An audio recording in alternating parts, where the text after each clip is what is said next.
Hi and hello everyone. This is your Dr. BHARATH Kumar V D, Pharmacology faculty. So in this YouTube session, we'll be going through one last revision pharmacology before NEET PG 2025. So it will be a MCQ based discussion as well as it's a discussion based on the important points. So just message me whether the audio video is fine. In this YouTube session, we'll be going through one last revision pharmacology.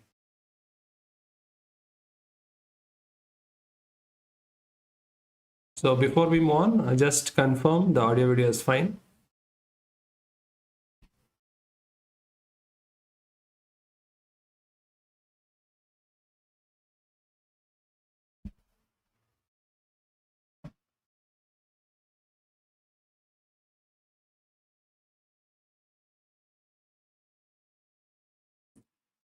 Okay, so let me start. So we'll start with a quote that when you want to give up, remember why you started all those things. So I know there is very less days remaining for your NEET PG exam, and many of you consider pharma as a tough subject. So let me make it easier and let us go in a systematic manner. We'll go with the GAT, then we'll go with the RS, then General Pharma, ANS. So sequentially go with one by one. So yes.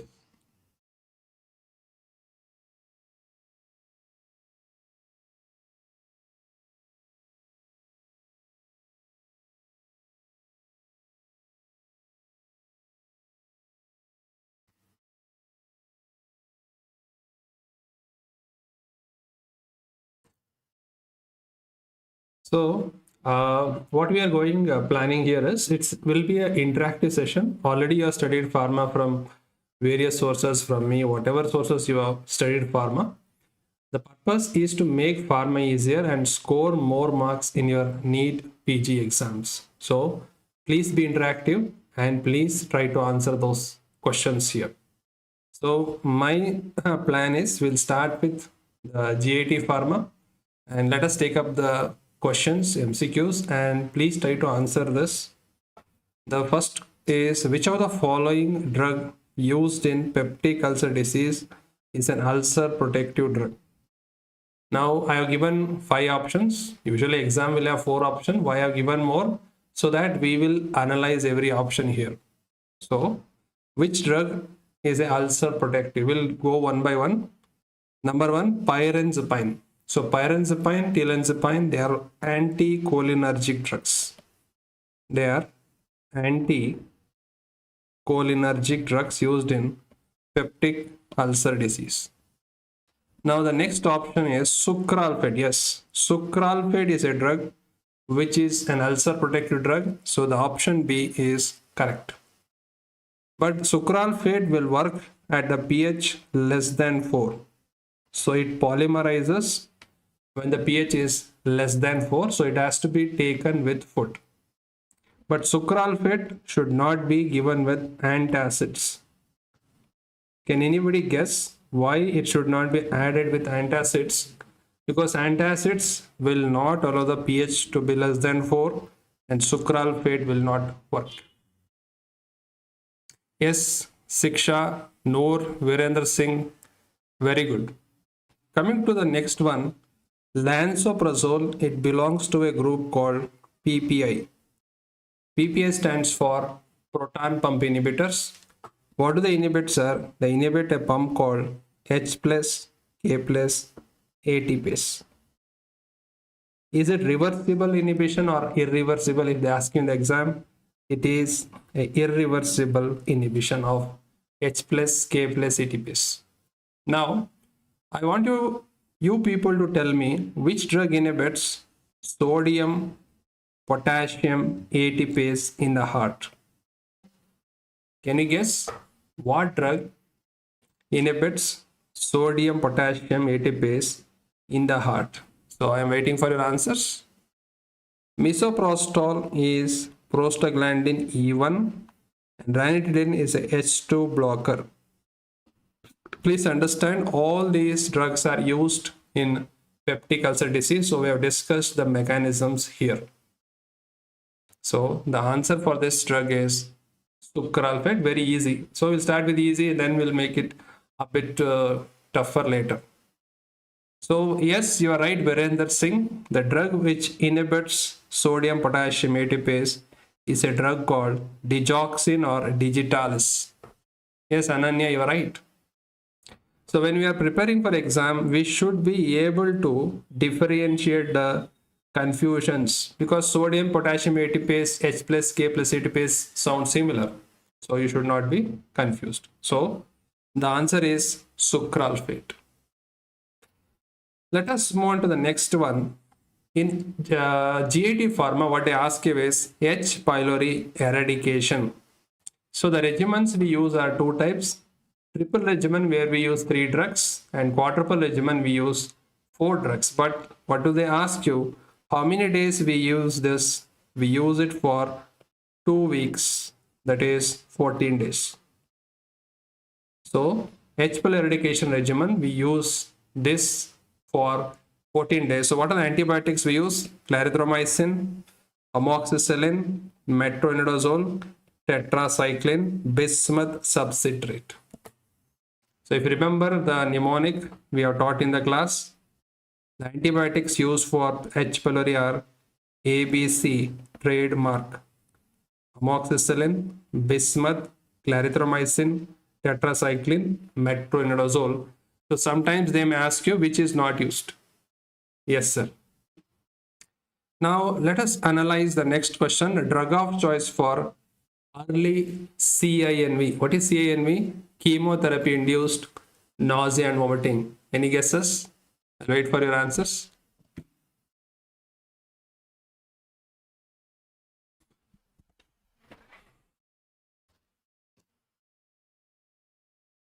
So the drug of choice for early chemotherapy induced nausea and vomiting is cetrons. So any drug ending with cetron, for example, ondansetron, granisetron, palanositron, these are 5-HT3 antagonist. So these are the drug of choice for early CINV. Now any drug ending with pitant, aprepitant, natopitant, rolapitant, these are neurokinin 1 receptor antagonist.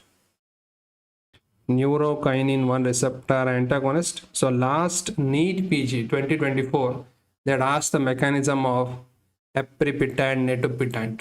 That question appeared. We have discussed that in rapid revision also. Now doxylamine is an antihistamine. Doxylamine with B6, it is used to manage a problem in pregnant women that is called morning sickness. Drug of choice for morning sickness. Dexamethasone is also used in chemotherapy induced nausea and vomiting, as well as radiotherapy induced nausea and vomiting. And nabilone is a cannabinoid 1 receptor agonist. Please remember this, all antiemetic drugs, they are all antagonist. But remember, only one drug, nabilone, and there is one more drug by the name dronabinol. These are cannabinoid 1 receptor agonist. So how do we remember for the exam? NABI. If they have NABI in the name, they are cannabi. So cannabinoids. So these are the important drugs used in vomiting. Now let us clarify certain things, how the cases will be asked. We understood the mechanism. So first case is pregnant. She comes with nausea, vomiting in first trimester.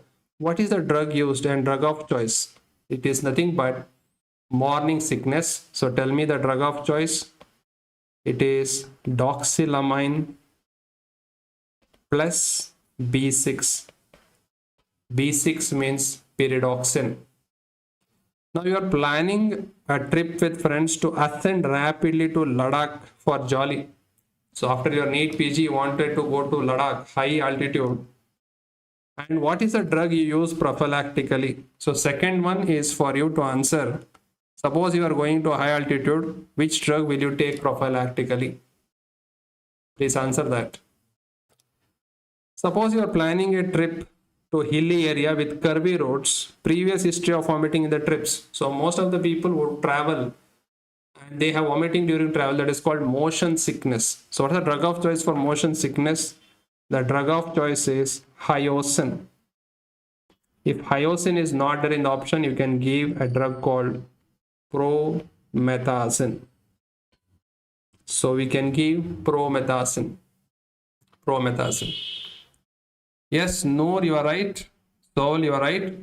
The drug which is taken prophylactically for high altitude sickness is acetazolamide. The name is acetazolamide, and what is the mechanism, that is also been asked. It's a carbonic anhydrase inhibitor. Now there is a drug called fourth case, metoclopramide. So metoclopramide is a D2 blocker. Very favorite drug for examiner. It is a D2 blocker which can cross the blood-brain barrier and block dopamine in the brain. So what happens if you block dopamine in the brain? There is dystonia. So metoclopramide was given. Patient had dystonia, that is torticollis and upward rolling of eyeball. What is the treatment for this? So if you give an antiemetic metoclopramide, there will be dystonia. How do you manage? Yes, any idea? What are the drugs for that? The drug what we use is benzhexol. So we can give benzhexol. What is the other name for benzhexol? It is also called as trihexyphenidyl. And also we can give, if that is not there in the option, we can give a drug by the name promethazine. We can give a drug by the name promethazine. So this is how the cases will be made for antiemetic drugs. So number 1 I told you is morning sickness, motion sickness.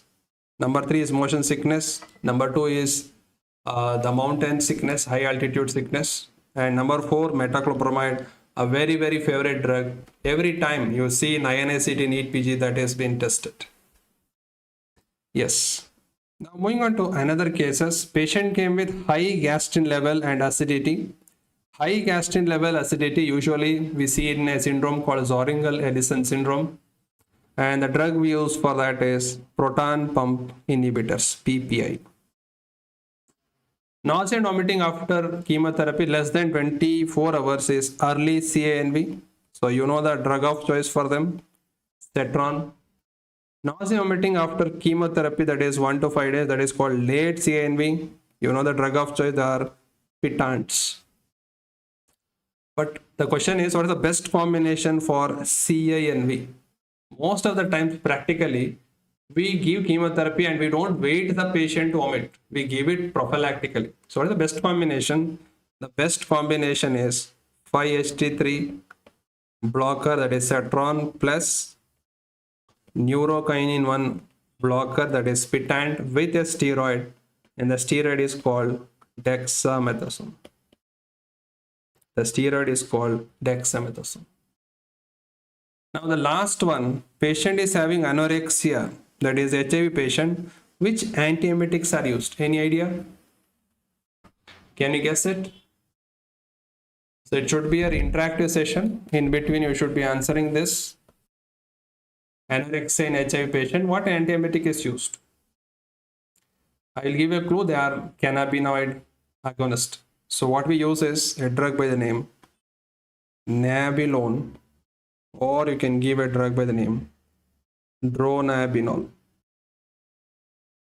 So the NABI drugs are used. So this is how the cases will be framed and asked in your NEET PG exams. Okay. Now let us move on and let us discuss laxatives and purgatives. What is the laxative used in hepatic encephalopathy?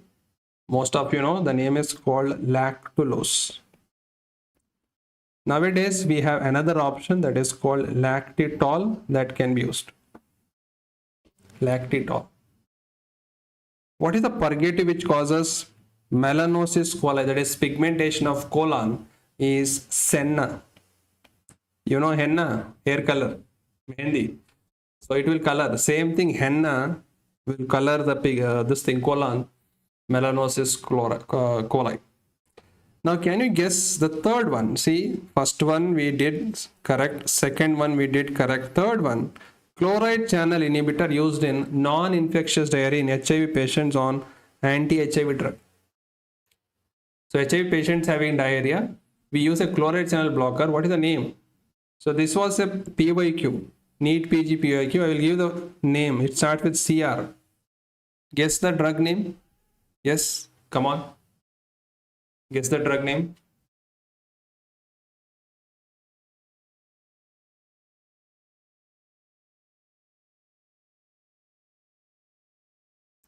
The drug name starts with CR. It is called crofelemer. So this was a PYQ that was asked. So you should be thorough with previous year questions, topics. Very good, Anyanya. Very good.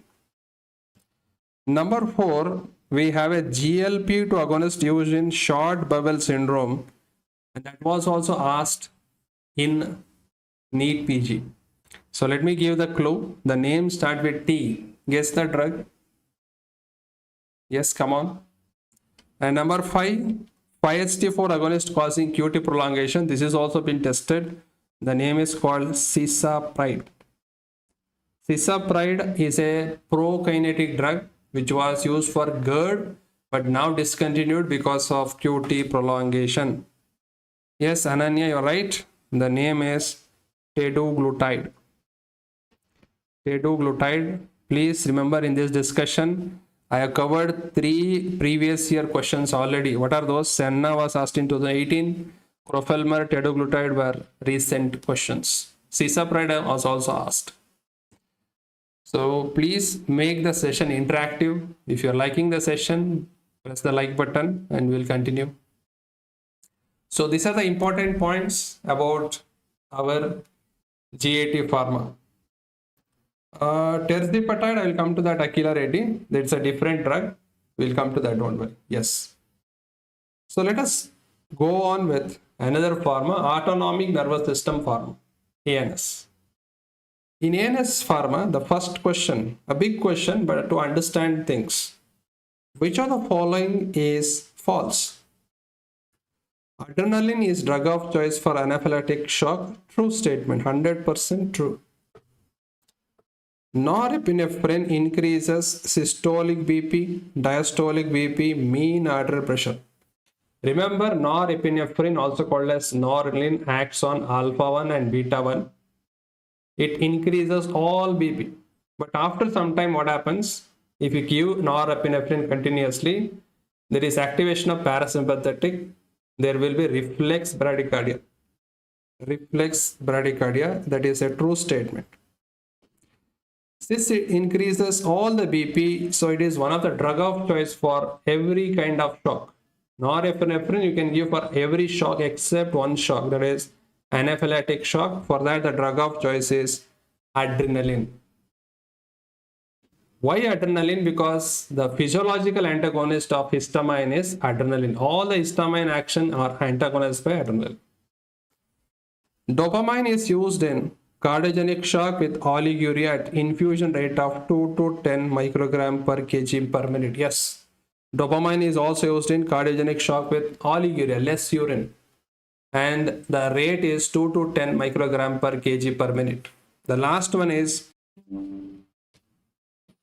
dobutamine. Please remember, dobutamine never works on dopamine receptor. So dobutamine mainly acts on beta 1, very less on beta 2, and very less on alpha 1. So it doesn't act on dopamine receptor. Then where do I use dobutamine? Dobutamine is used in CHF, acute CHF, cardiogenic shock, and it is used for cardiac stress testing. The name is called dobutamine. But there is another drug which stimulates dopamine, that is called phenol-dopam. How do I remember them? Dopamine, the drugs which act on dopamine, they end with dopam or they have dopam in the name. So it is a D1 agonist. And that is the one which is used in hypertension emergency. Where do I use it? I used in hypertension emergency. Very, very important. So these are all catecholamines repeatedly asked. So in one MCQ, we have tried to cover everything. but let me discuss in detail. These are asked frequently. So the answer for this question, first statement is D. Okay, sir. So first of all, let us understand the uses of adrenaline. Adrenaline is diluted and used. So let me tell you the uses of adrenaline. Number one, we use 1 in 1000 and I give it by IM, subcutaneous or nebulization. So we use 1 in 1000 for managing anaphylactic shock and angioedema. The dilution is the 1 in 1000, 0.3 to 0.5 milligram or ml, and it is given IM, particularly vastus lateralis muscle. This you should never forget, not only for your exam, for your practice, lifelong you cannot forget this. You should always remember it. You can also nebulize this in croup and bronchospasm. 1 in 10,000 is given when you give IV, IO or endotracheal. So we use it in severe bradycardia cases, cardiac arrest. Is there no voice? Just check.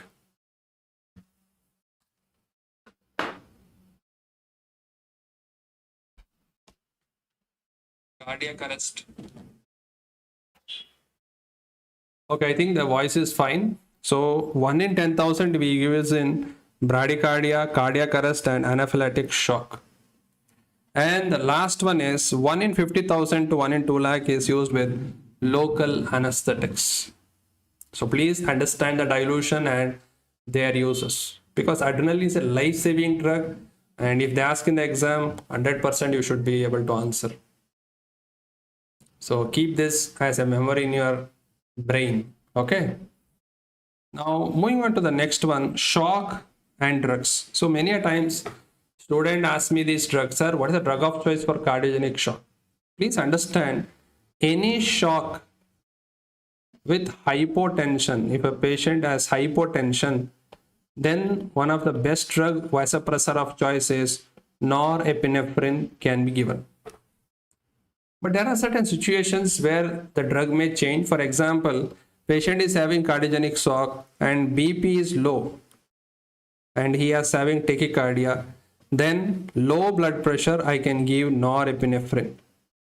Suppose patient is having cardiogenic shock with oliguria, then I can give dopamine. Why dopamine, sir? Because dopamine, it can cause renal vasodilation and can help in increasing renal output.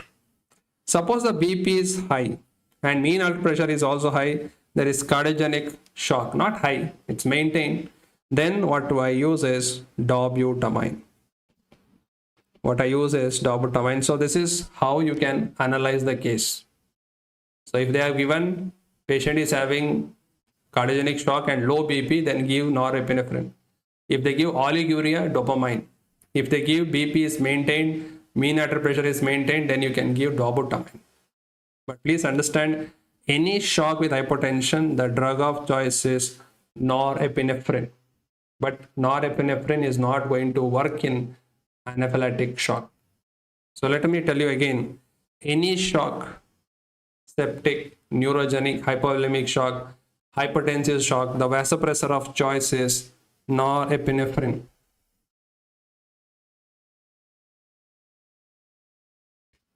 And then for anaphylactic shock, the drug of choice is, yes, you know it, adrenaline. Adrenaline, yes, you are clear with this.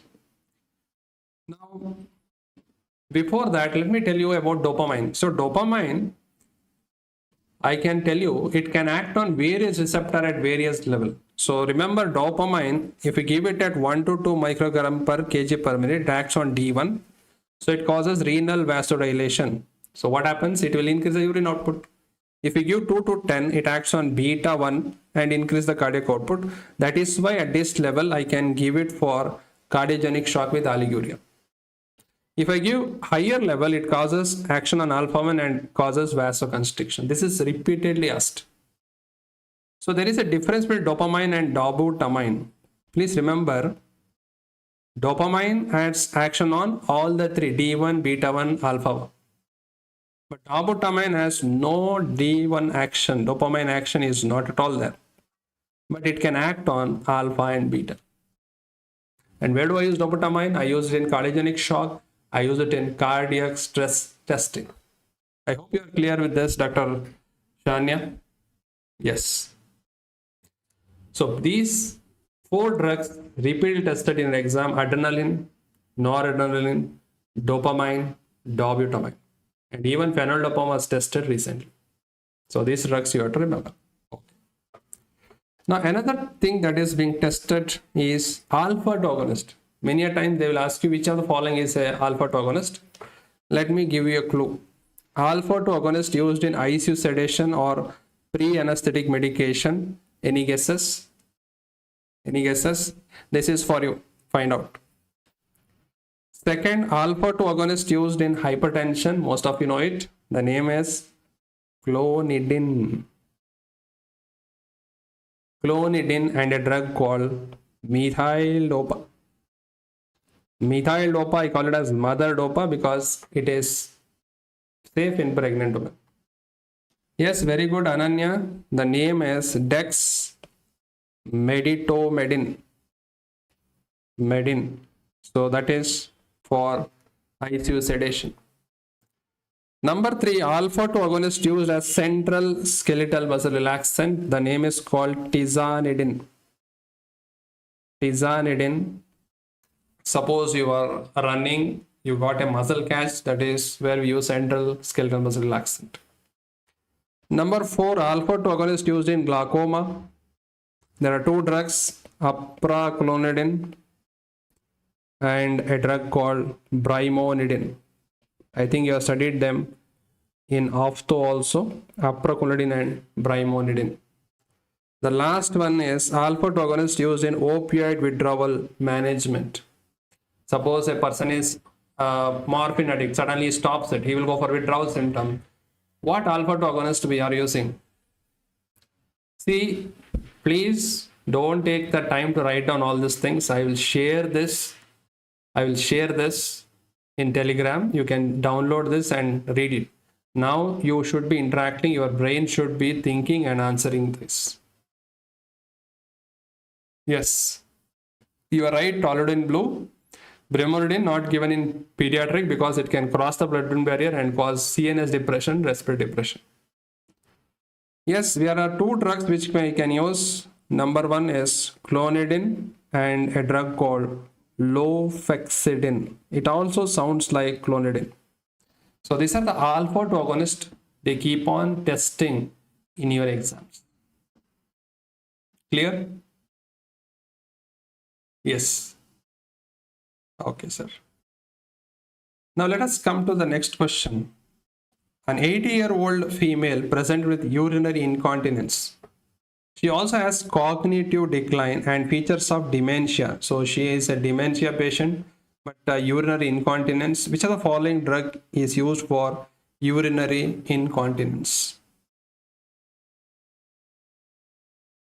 So particularly she has a problem. Let me be clear with you. She has overactive bladder. Tell me which one should I use for overactive bladder? So let me tell you, bethanocol, I remember it as bowel and bladder call. It is mainly used for post-operative paralytic ileus and post-operative urinary retention. Tamsulosin is mainly used for benign prostatic hyperplasia, BPH. But sometimes you can also use it for post-operative urinary retention. So what I use for overactive bladder is the third drug, trospium. Trospium is an anticholinergic drug. Why are we using this? Because trospium doesn't cross blood-brain barrier. Already patient is having dementia. Anticholinergic drugs can worsen that. Duloxetine is a drug which is used in another problem that is called stress urinary incontinence. Duloxetine. Ananya, tolterodine is not in the option, right? Tolterodine is not there in the option. So that's why that cannot be the answer. Okay. So let me tell you, bladder problem, there are 3 things. Overactive bladder, these are all urinary incontinence. Then post-operative urinary retention and stress urinary incontinence. Stress urinary incontinence, if you cough, If you sneeze, the urine will come out. The best thing is do surgery. But until surgery, you can manage with a drug called duloxetine. It's a SNRI, which is also having anti-muscarinic action. Post-operative urine retention or post-operative paralytic ileus, what I use is bethanacol. Or you can give pyridostigmine, neostigmine, but the drug of choice will be bethanacol. Then overactive bladder, there are so many drugs. The mnemonic is my friend dosed. M for mirabegron, Vbegron, fesoterodine, flevoxate, darifenacin, oxybutynin. There is a toxin called onabotulinum toxin A, solifenacin, tolterodine, and trospium. Now, mirabegron, Vbegron, any idea what is their mechanism? What receptor they stimulate? Yes, Shania, Toludin, Ananya, Mahi, Sanjay. This mirabegron, Vbegron are beta 3 agonist. All others are anticholinergic drug except the onabotulinum toxin, which decreases acetylcholine release. Darifenacin, solifenacin, these are specific for muscarinic receptor. They are M3 specific drugs. So the less adverse effect is seen with darifenacin and solifenacin. Now, why the answer become trospium? Because trospium doesn't cross blood-brain barrier and doesn't affect the dementia problem. So I hope in this slide you understood the problem. Overactive bladder is different. Post-operative urine retention is different. Stress urinary incontinence is different. Now let me ask you a question asked in NEET PG only. Post-operative, patient developed urine retention and patient is having bronchial asthma. So the question is, for this patient, will you give bethanacol or will you give tamsulosin? Post-operatively, patient developed urine retention and patient is having asthma. Will you give bethanacol or will you give tamsulosin? Please answer me. Just message BRT.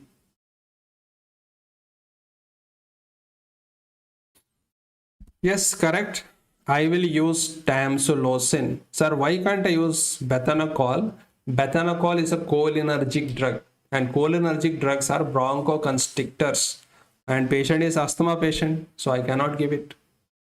That was your NEET PG question earlier asked. So this is the bladder problem.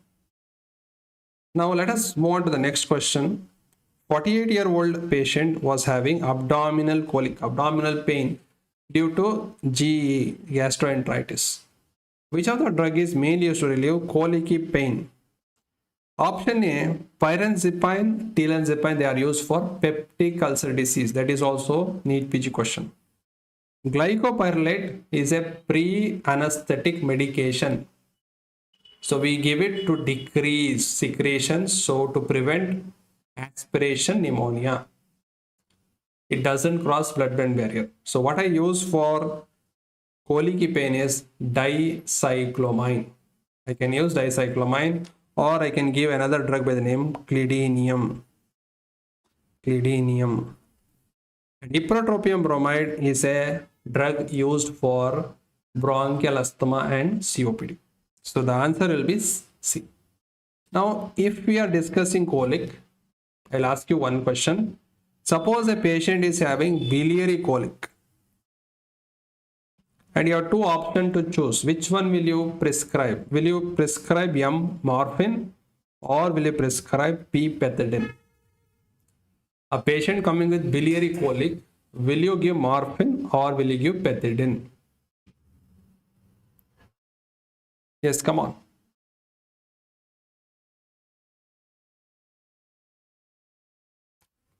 Sir, I will give pethidine because pethidine has anticholinergic property similar to dicyclomine. Morphine I will never give because morphine causes contraction of sphincter of Oddi and worsens biliary colic. So this is again tested in your exams. So any undiagnosed abdominal pain coming in the night, don't ever give morphine unless you rule out biliary colic. So what I gave for biliary colic is pethidine. What I don't give is morphine. I hope I am clear with why I will not give. Moving on to the next one. What is the mechanism of action of botulinum toxin? Botox, where we use Botox is used for wrinkles on forehead, strabismus, surgeries, achalasia, cardia. Even Ona botulinum toxin A is used for migraine prophylaxis and overactive bladder. So what is the mechanism?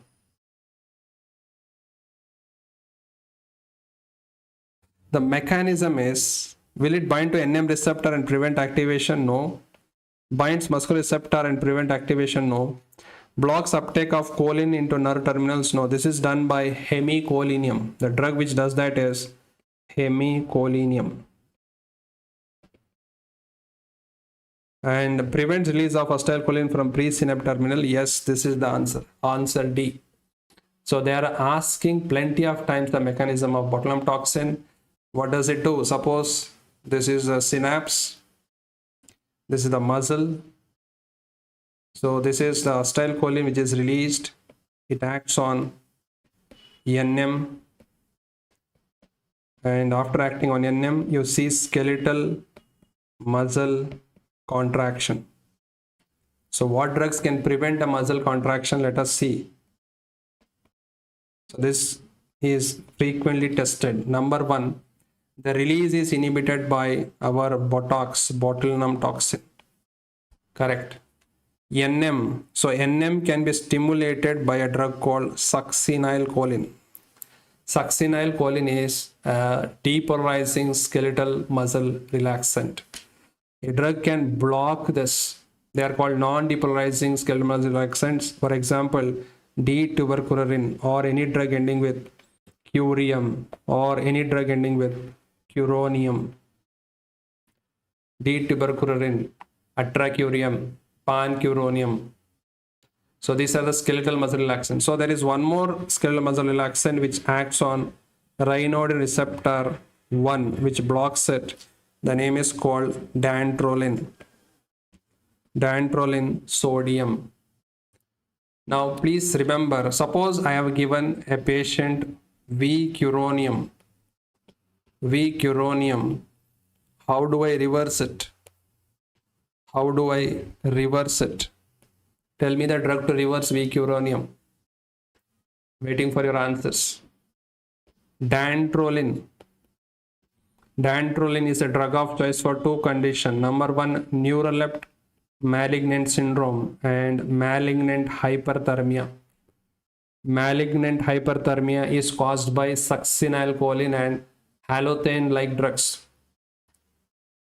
For that, dantrolene sodium is the drug of choice. And what does it inhibit? Rhinodine receptor 1. How do I reverse it? Yes, the name is Sugammadex. Sugammadex I can give. So Sugammadex can reverse rhocuronium and V-curonium.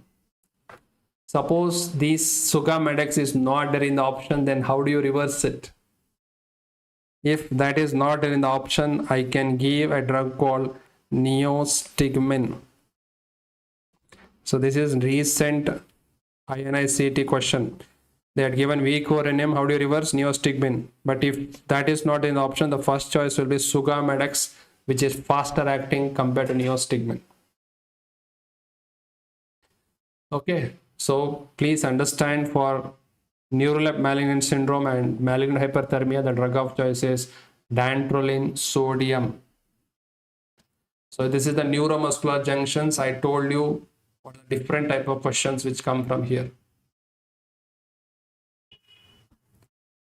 Now coming to another problem at neuromuscular junction, the myasthenia gravis. What is the drug used to diagnose myasthenia gravis? The drug name is edrophonium.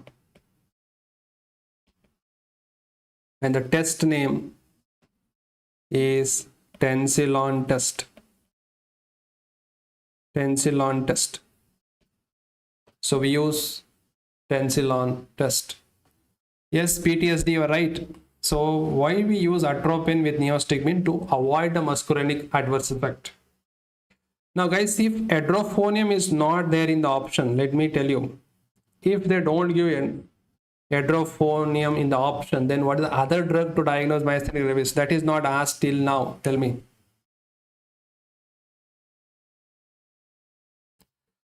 Okay, Sharon, I will clarify that. Drug used to differentiate myasthenia and cholinergic crisis is again hydrophonium.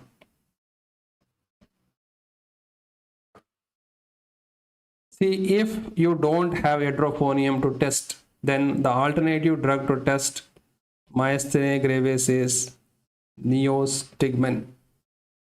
We can use neostigmine. What are the anticholinesterase drugs used to treat myasthenia gravis? The names are neo or pyridostigmine. Neo or pyridostigmine are the anticholinesterases. Are we giving amylglicide or tetracycline in myasthenia gravis patient? No, because amylglicide, tetracyclines, they can cause neuromuscular blockade. Suppose a myasthenia gravis patient has some infection, don't give amylglicide or tetracycline. So please have clarity with this. Let me tell you, neostigmine, pyridostigmine, both are similar drugs, but pyridostigmine is longer acting. Physostigmine should never be confused. Please remember, physiology enters your brain, so it crosses blood-brain barrier. But these two drugs don't cross blood-brain barrier. Neostigmine, pyridostigmine are used for muscle, skeletal muscle problem. What are those? They are used, number one, for cobra bite. Second, they are used to treat myasthenia gravis. Third, they are used to treat reverse non-depolarizing skeletal muscle relaxant, like just now we discussed vicodinum. Physostigmine crosses blood-brain barrier. That's why it's the drug of choice for atropa belladonna poisoning. So this is the difference between neostigmine, pyridostigmine, physostigmine. So remember, don't confuse pyrido and physo. Physo crosses, physiology enters your brain. I hope you are clear with this. Yes. Okay. Coming to another problem, the dementia problem, Alzheimer's disease. What are the drugs we use in Alzheimer's disease? The drug name is GARD memory when you become aged. GARD stands for galantamine, rivastigmine, D for donepezil, M for memantine. And recently we have new drugs which target beta amyloid, and the names end with MAB. ADA, aducanumab and lecanemab. You have heard of that. But recently they had asked which drug comes as a patch. In the textbook they are given rivastigmine comes as a patch. So galantamine, rivastigmine, donepezil, memantine, and the new drugs aducanumab and lecanemab, they target beta amyloid. So these are the drugs. Okay, so tell me whether you are understanding, whether the session is getting useful, because already we are 45 minutes ahead. Whether your understanding speed is fine, put a message in between.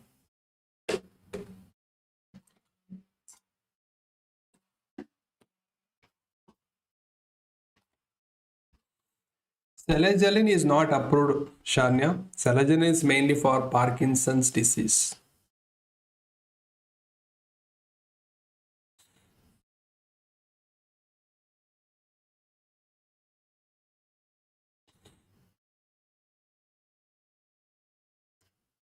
Okay. Okay, thank you for your responses.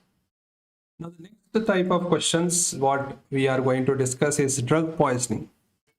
See, we have some overlap with forensic, Because in India it's forensic and toxicology, but in other countries it's pharmacology and toxicology. That's why. In drug poisoning, two things you have to observe: pupil size. So pupil they can give, depending on the pupil, it can be myotic or mydriatic. If it is a myotic pupil, you can suspect two things. You can suspect OP or carbamide poisoning or opioid poisoning. Mydriatic, you can suspect sympathetic drugs like cocaine, amphetamine, or you can suspect anticholinergic drugs like atropine. So if you observe the pupil, so if you can observe the pupil will tell you which poisoning we are dealing with. Meiosis, it can be OP or carbamide poisoning or opioid. Mydriasis, it can be sympathetic or atropine like drugs. So if you know this, let us take the case 1. So can you tell me the case 1? Yes, point and hemorrhage also is seen, but we are discussing poisoning. Drug addict, pinpoint pupil, respiratory depression, hypotension, hyporeflex and hypothermia. What is the poison we are suspecting? Pinpoint pupil, all are hypo. We are suspecting opioid poisoning, and the drug of choice is naloxone. So the drug of choice to manage opioid poisoning is naloxone. Your suspicion is correct. Case 2, farmer, they can drink pesticide. Meiosis, salivation, lacrimation, urination, low esterase count. So we suspect OP or carbamide poisoning. The drug of choice is atropine. How do I differentiate between the two? You can see the farmer, you can see the meiosis and dumbbells. Then it is OP poisoning. You can see a drug addict, pinpoint people, respiratory depression, all hypotension, hyporeflexothermia, then opioid poisoning. Suppose if it is OP poisoning, we use atropine with pyridoxine, PAM. If it is carbamide poisoning, we use only atropine, because pyridoxine or oximes are contraindicated in carbamide poisonings. Okay, so this is the one. Let me take case 3. Case 3, and you will guess this. Case 3 you should guess.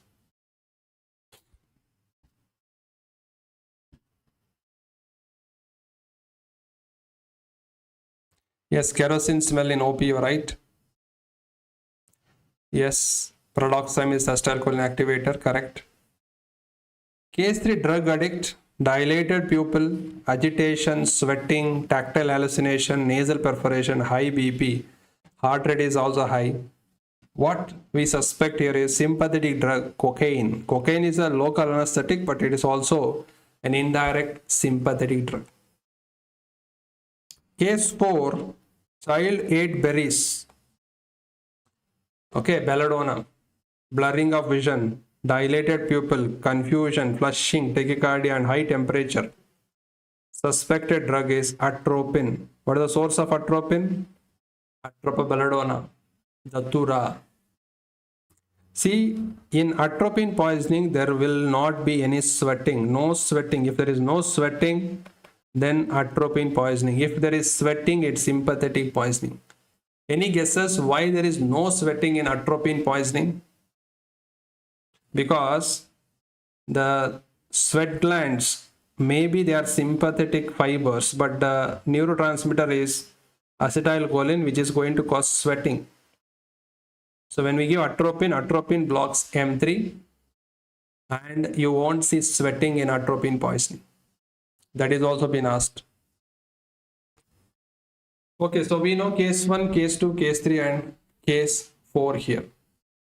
Okay, sir.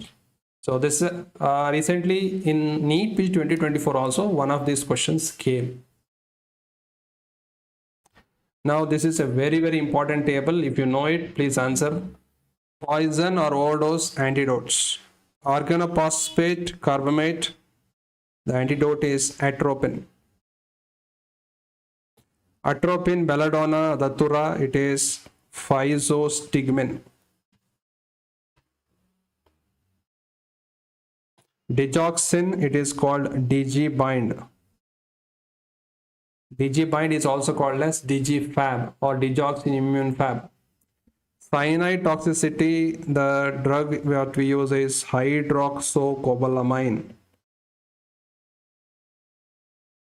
Because hydroxycobalamin will become cyanocobalamin, which is B12, which comes out. Benzodiazepines, beta-carbolin, Z-drugs, it is flumazenil. Cyanide toxicity, you may have a doubt. Hydroxycobalamin is easy to give. It will work immediately. But you can also use amyl nitrate with sodium thiosulfate. Then cobra bite, we use anti-snake venom, ASV. Anti-snake venom, you all know it. Coming to beta blocker overdose, I want you to guess the antidote for this. And for this valproate hyperammonemia. Ethylene glycol and methanol, we use an antidote called fomepizole. Fomepizole, what does it inhibit? It inhibits alcohol dehydrogenase. Opioids, just now I told you, naloxone. Calcium channel blocker toxicity, we use calcium gluconate.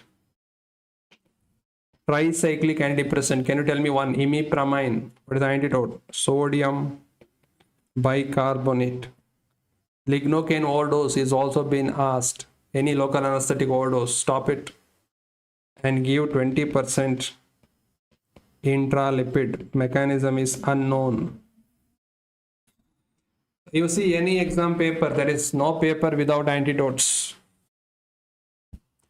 Metoprolol, the antidote is glucagon. Valproate, it is carnitine. Yes, most of you have answered it, very good.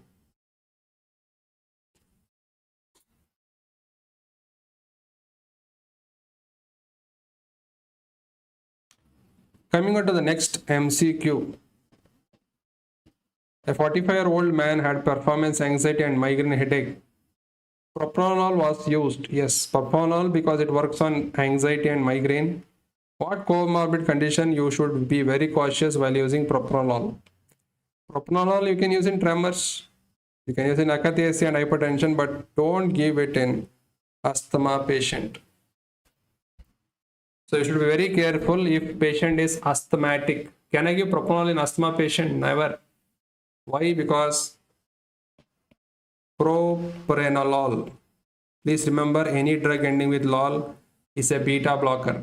So this can act on beta 1, block it, beta 2, block it. So this will cause bronchoconstriction and worsen asthma. So you should be careful when you give propranolol in asthma patient. So propranolol is a non-selective beta blocker. Coming to specialties of beta blocker. Number 1, cardioselective beta blocker and non-selective beta blocker. What do you mean by cardioselective? They act more on beta 1, less on beta 2. Non-selective, they act on beta 1 as well as beta 2. How do I remember these drugs in the exam? There is a simple trick. Now you know that all the beta blockers end with lol.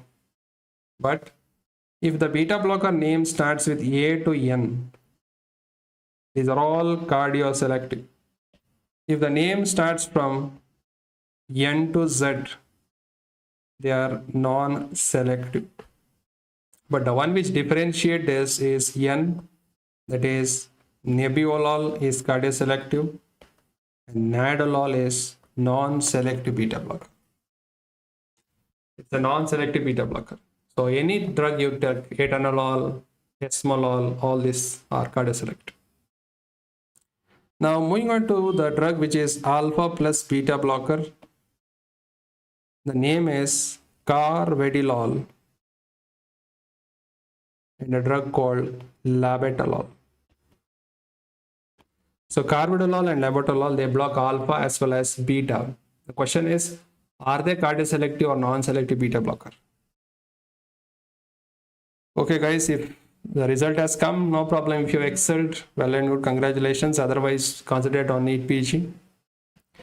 So tell me whether carvedilol and labetalol are cardioselective or non-selective beta blocker.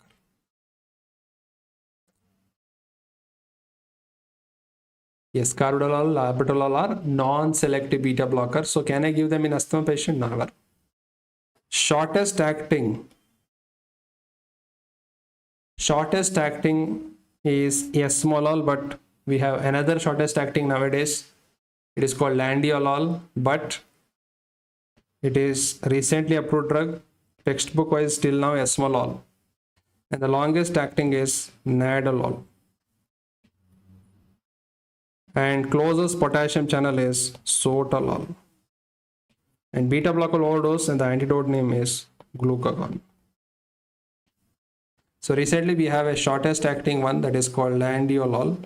It is the shortest acting beta blocker recently approved for arrhythmias. So if they have given landiolol in NEET PG, that is the shortest acting beta blocker nowadays. Okay, landiolol. So this is about beta blockers. Just a minute.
Okay, so let me continue. In the exam, they will ask you contraindications where we should not give. So head injury with cerebral hemorrhage, we should not give mannitol because mannitol will worsen it.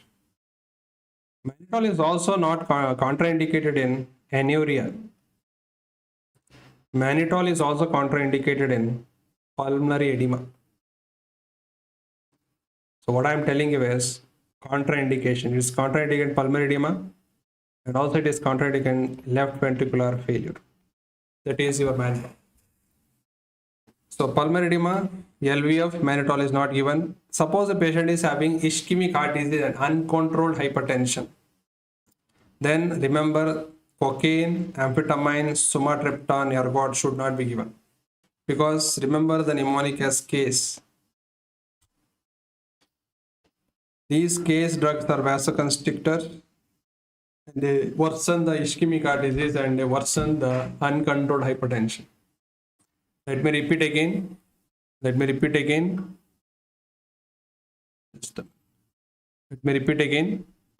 Cocaine, amphetamine, sumatriptan, and ergots. So what drug should not be given in biliary colic? I have told you. The name is morphine because it causes constriction of sphincter of Oddi and worsen the pain. So this is the contraindication. Now, inflammatory bowel disorder like Crohn's disease, we don't give prostaglandins. Reason is prostaglandins are inflammatory mediators. Hepatic encephalopathy, we don't give acetazolamide because acetazolamide will increase the ammonia levels. GERD, gastroesophageal reflux disorder, we don't give CCBs. Why, sir? Because CCBs are smooth muscle relaxant. They relax the sphincter, esophageal sphincter, and worsen the GERD. Non-ST elevation MI, unstable angina, we don't give thrombolytics because thrombolytics should be used cautiously because the major risk is bleeding. They can cause micro emboli, so don't give it. Only you can use thrombolytics in ST elevation MI. Hemorrhagic stroke, don't give thrombolytics because hemorrhagic stroke means already there is bleeding. If you give thrombolytics, it will worsen it. So these are the contraindications you should be knowing. Just have a look, which have been tested already in your exams. Now coming to the next question, which of the following drug is used to manage benign prostate hyperplasia and causes floppy iris syndrome? The answer is tamsulosin. So tamsulosin is a alpha 1A selective blocker which is used for managing only BPH, and it can cause floppy iris during cataract surgery. Prazosin is a drug of choice for scorpion sting that has been tested plenty of times. Scorpion sting. Phenoxybenzamine is given for pheochromocytoma. Sir, when to give for pheochromocytoma? Pre-operatively. Before surgery, it has to be given. Right, then phentolamine. Please remember all these four are alpha blockers. Phenoxybenzamine, phentolamine, prazosin, and tamsulosin. But phentolamine is also used in pheochromocytoma, but that is during operation, intraoperatively. Pre-operatively, what we give is phenoxybenzamine. Phentolamine is also used in two hypertension conditions, starting with C, cheese reaction, clonidine withdrawal reaction. So the answer for this question is D, tamsulosin. Then coming on to the next one, the glaucoma topic, easy one. Which of the following anti-glaucoma drug act by inhibiting Rho kinase? A new drug for glaucoma. Rho kinase inhibitor, the drug name is called Netrasudil. Netrasudil inhibits Rho kinase and increases what outflow? It increases trabecular outflow. Latanoprost, bimatoprost, travoprost, they increase uveoscleral outflow. Pilocarpine is a miotic. It mainly increases trabecular outflow. Dipivefrin is an alpha-1 agonist that is also been used in glaucoma. And acetazolamide is a carbonic anhydrase inhibitor. Timolol is a beta blocker. Please remember these three drugs, timolol, acetazolamide, dipivefrin, they decrease aqueous humor production. They decrease aqueous humor production. This is the major mechanism. So, beta blocker, carbonic anhydrase inhibitor, alpha-1 agonist, as well as alpha-2 agonist. What are those? Aproquinidine, brimonidine, they also decrease aqueous humor production. But please remember, latanoprost increase uveoscleral outflow, miotics increase trabecular outflow. Very, very important. Coming to the guessing, anti-glaucoma drug causing increased uvascular outflow and causing macular edema, iris pigmentation and growth of eyelash. What is the group of drug which do that? Guesses, guys, come on. Yes, come on, doctors, tell me.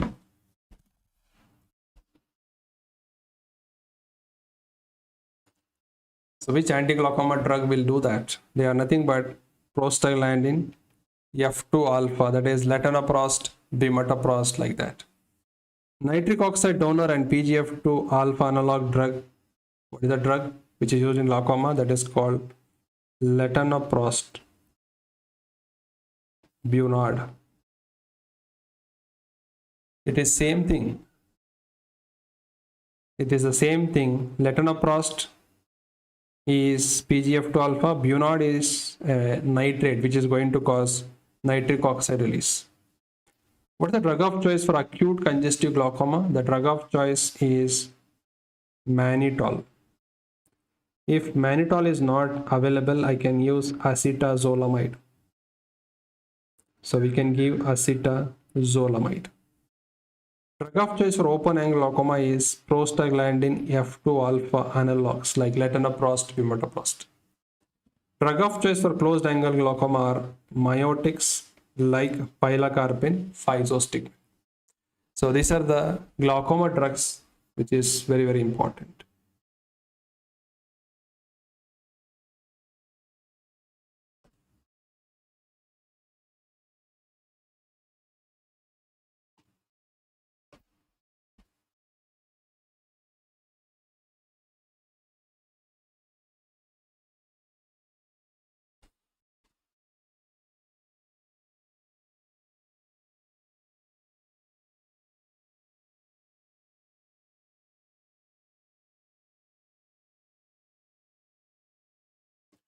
Okay, so this is about the glaucoma drugs. Let us move on to another question. A 58-year-old male patient had a BMI of 31, obese. Physician started him on a drug managing obesity. Patient also has moderate obstructive sleep apnea. Which of the following drug is also used for diabetes? And it's a GLP-1 and GAP agonist. So this is a recently approved drug by the name tirzepatide. Very, very important drug. It's a GLP-1 and GIP agonist. It is approved for number one, diabetes. It is also approved for moderate to severe sleep apnea. And also it is used to manage obesity. So tirzepatide, remember T for three problems: diabetes, obesity, obstructive sleep apnea. Now what about liraglutide and semaglutide? These are also approved for obesity, but they are GLP-1 agonist. Lorcaserin is a 5-HT2C agonist. Now it is not used because of the increased risk of cancer. It is not used, but many a times, even though it is not being used, they will test in the exams. Orlistat is an inhibitor of lipase enzyme. So there will be steatorrhea in these patients who are on orlistat.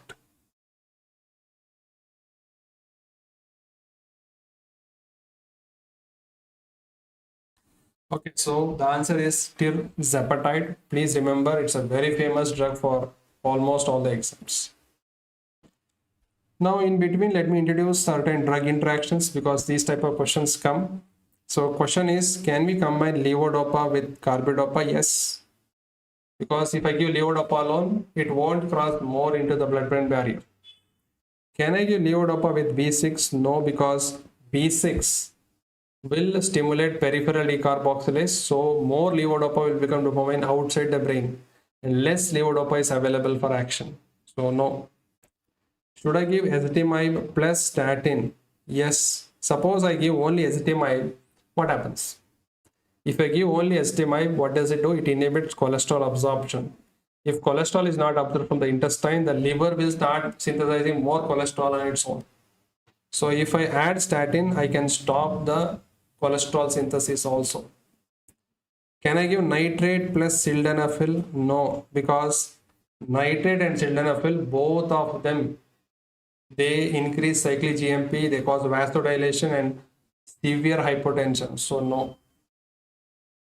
Allopurinol plus 6-mercaptopurine, should I give them? Yes, you can give them, but what should you do? Decrease the dose of 6-mercaptopurine, because 6-mercaptopurine is metabolized by xanthine oxidase.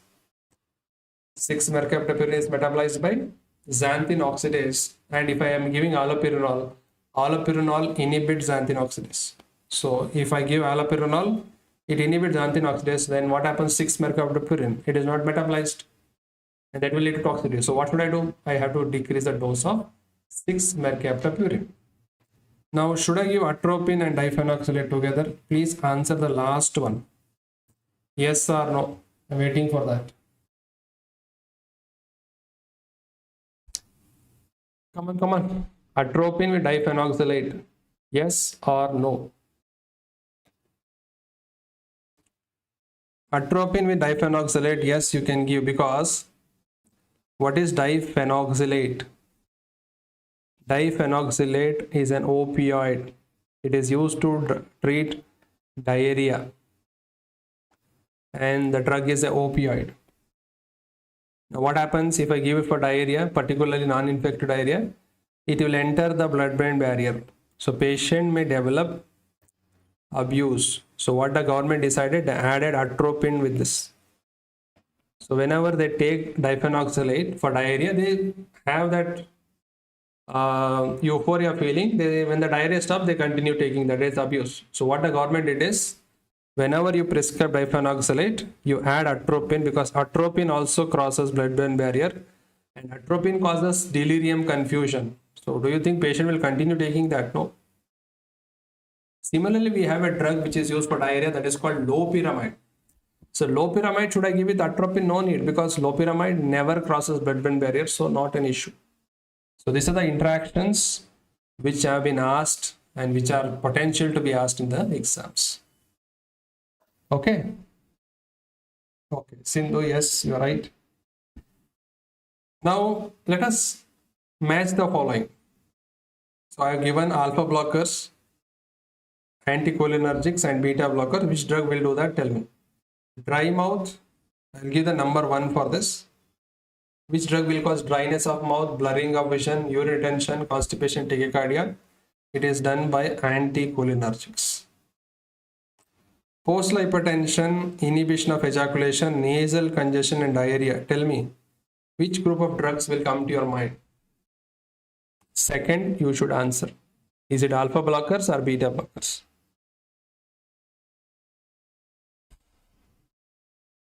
Come on, guys, you should be interactive.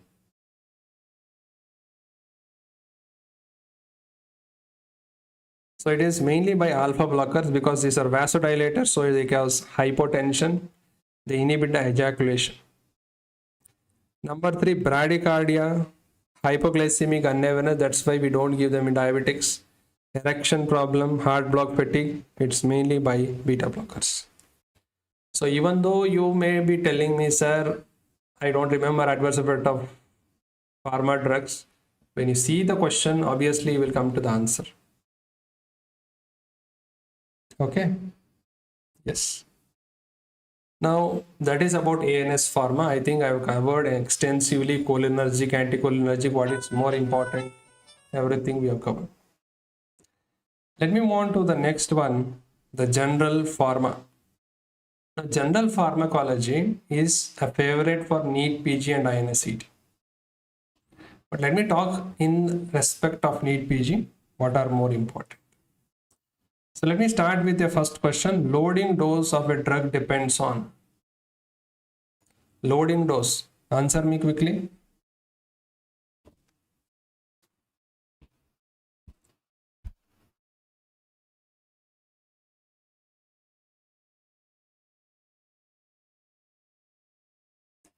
Yeah, toluene blue. I will be telling you what formula to remember. Okay, don't worry.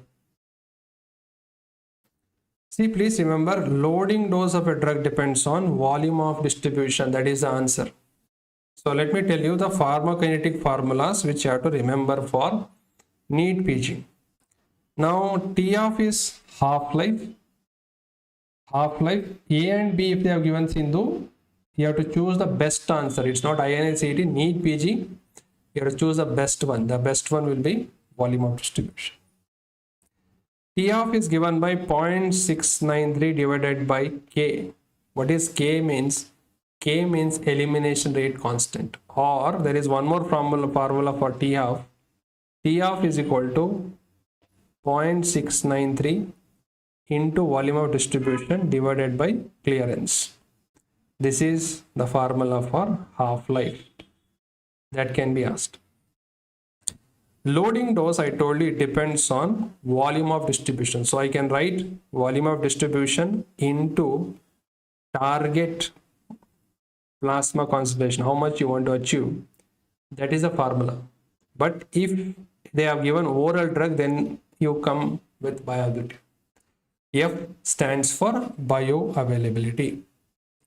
So loading dose is volume of distribution into target plasma concentration by F.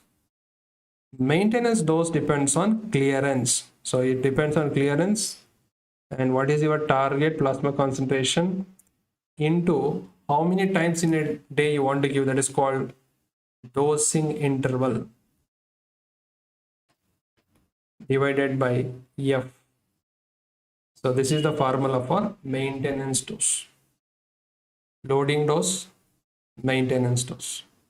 Now I will ask you a question. Suppose a patient has renal failure and we are giving a drug which goes in the kidney, which is cleared by kidney. Will you change the loading dose of a drug or maintenance dose of a drug? A patient is having renal failure. We have to give a drug which is eliminated by kidney, cleared by kidney. So which one should I alter? Loading dose or maintenance dose? Please answer it.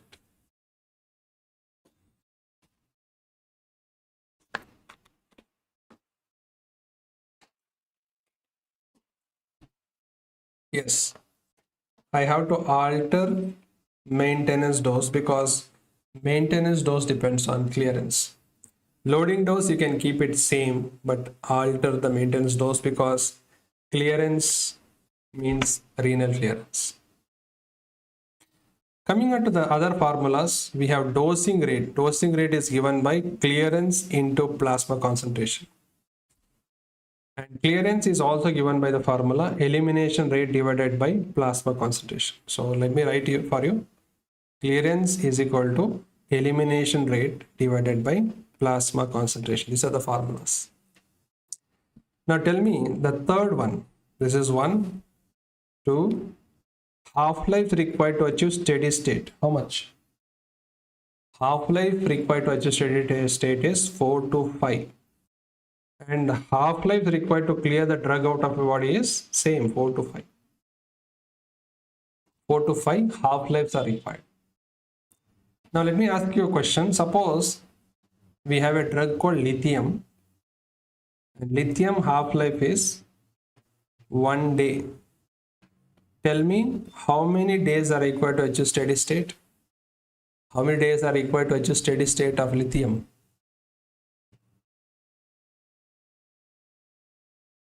They can also ask you how many half-lives are required to achieve 50% steady state, 75% steady state, 90% steady state of a drug. They can ask you how many half-lives. For 50% you require 1 half-life. For this you require 2 half-life, and 90% you require 3.3 half-life. So this is again pharmacokinetic formulas. Lithium has a half-life of 1 day. So how many half-lives are required to achieve steady state? 4 to 5, right? So lithium will achieve steady state in 4 to 5 days. 4 to 5 days. That's it. So please take your time, see this slide again. So clearance is equal to elimination rate divided by plasma concentration. Dosing rate is also given by clearance into plasma concentration. How many half-lives are required to achieve steady state? 4 to 5. That is complete steady state. To achieve 50%, 1 half-life, 75%, 2 half-life, 90%, 3.3 half-life. So that is the question. So this is a major formula you have to remember in general pharma. 100% viability is seen with which route? It is seen with intravenous route.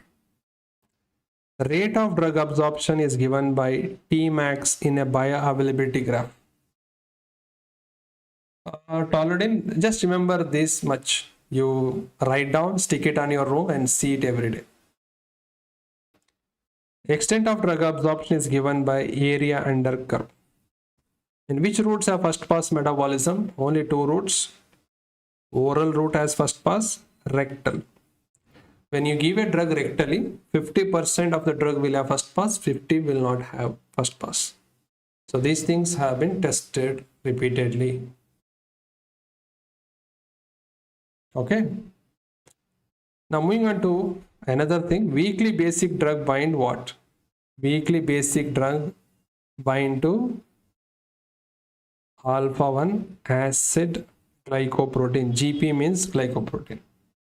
Toluidine blue sublingual has no first pass metabolism. Acidic drug bind to albumin.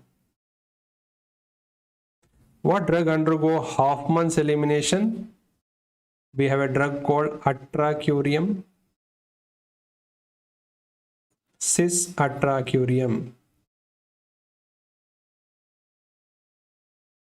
Atracurium and cis atracurium. Sir, why should I know that? Now, Hoffman's elimination is a special type of elimination to remove the drug from the body. It doesn't depend on liver or kidney to remove. Suppose a patient is having liver failure or kidney failure. If I want a skeletal muscle relaxant, can I give this? Yes, you can give it. Now tell me in atracurium and cis atracurium, which will cause less histamine release? Yes, come on. Among atracurium, cis atracurium, which will cause less histamine release? That is cis atracurium. And how do you reverse this? Anybody? how do you reverse this drug? What is the drug used? The last question is drug for rare disease or condition is called orphan drug. Example of orphan drug is Digipa and Digifam. Yes, come on. How do you reverse atracurium action?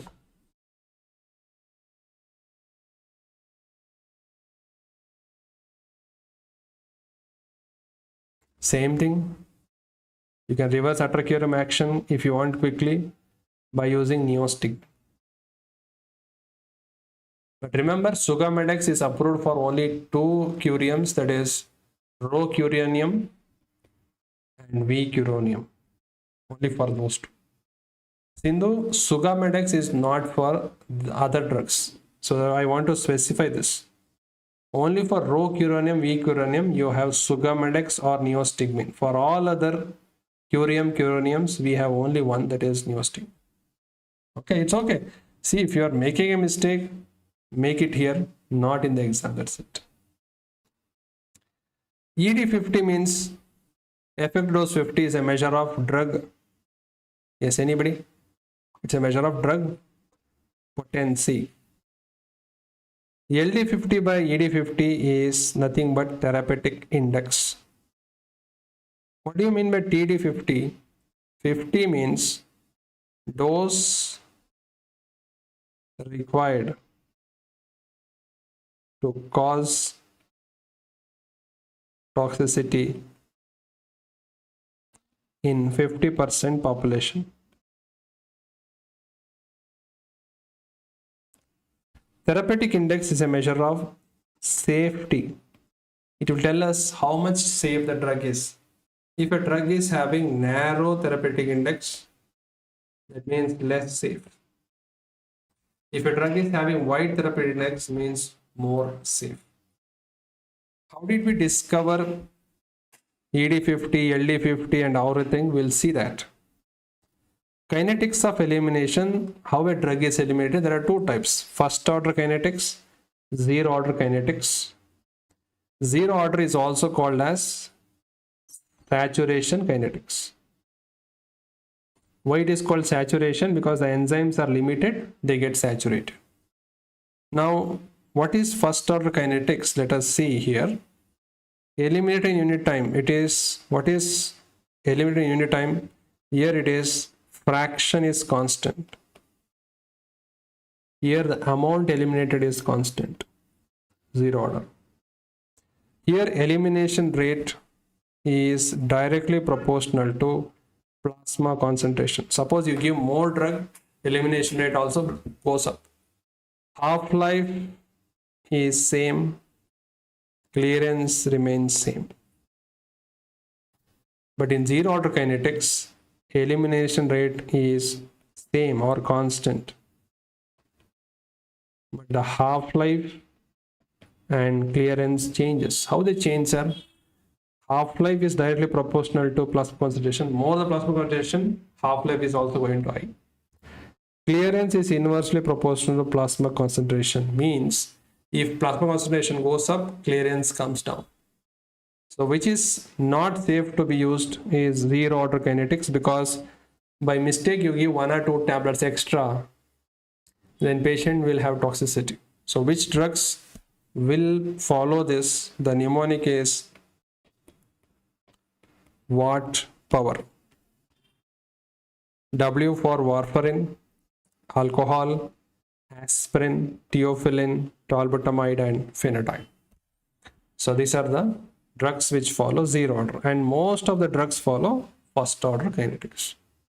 So remember, first order F fraction is constant. So let me repeat again and analyze with me. First order kinetics, what are constant? Fraction is constant, elimination rate is not constant. Half-life is constant, clearance is constant. But elimination rate is directly proportional to plasma concentration. Very, very important. Now, which drug should not be given with erythromycin to avoid the risk of QT prolongation? So now, why will erythromycin cause? Why are we worried? Because erythromycin is an enzyme inhibitor. Now, what happens if you give an enzyme inhibitor? It increases the drug levels. So they don't allow the enzyme to work and the drugs are not metabolized, the drug levels go up.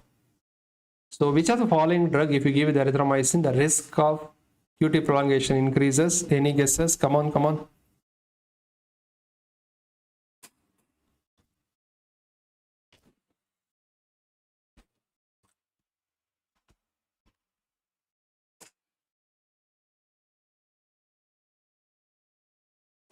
Yes, you're right.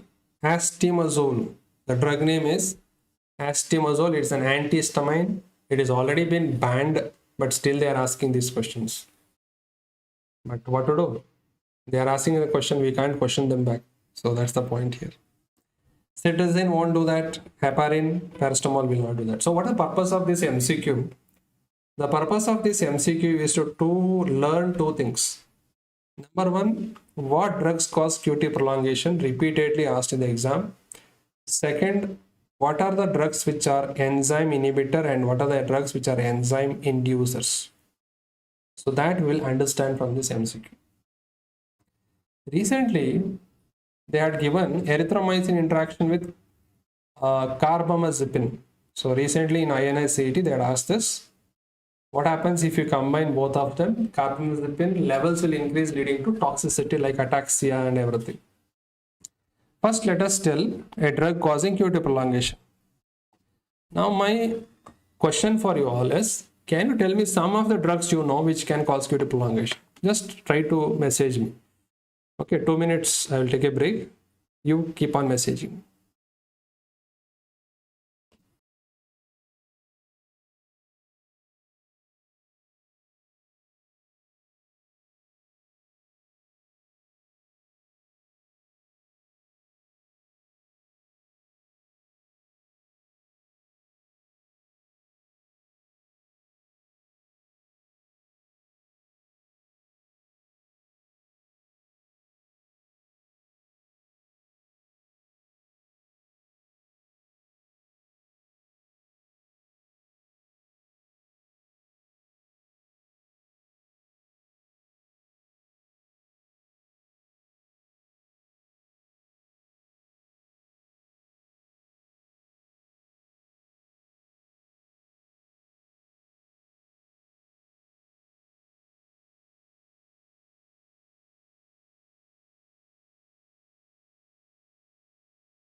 Okay, so I had asked you a question. Which drugs can cause QT prolongation? There are plenty of drugs. Should I remember everything? Not possible. See, already we got two drugs, antihistamine, astimazole and terfenadine. Antiarrhythmic drugs, antibiotics. So let me tell you. Antihistamines, two drugs, astimazole, terfenadine, repeatedly asked. We have a 5-HT4 agonist, cisapride, banned because of QT prolongation. Antiarrhythmic, class 1A and class 3. Which drugs come under class 1A? The QDP drugs. Queen has depression, psychosis. Q for quinidine, disopyramide and procainamide. Class 3 drugs. What is the main class 3 drug? Amiodarone, sotalol, ibutylide, dofetilide, dronedarone. Antibacterial, particularly the TB drug, bedaquiline, pretomanid, fluoroquinolones, fluoxetins, macrolide, azithromycin, antipsychotic, ziprasidone, methadone, antidepressant like imipramine. So I have given the most important ones. If you take a table, you will have plenty of drugs. At least remember this. At least remember these drugs. Okay, chosen from your PYQs. Okay.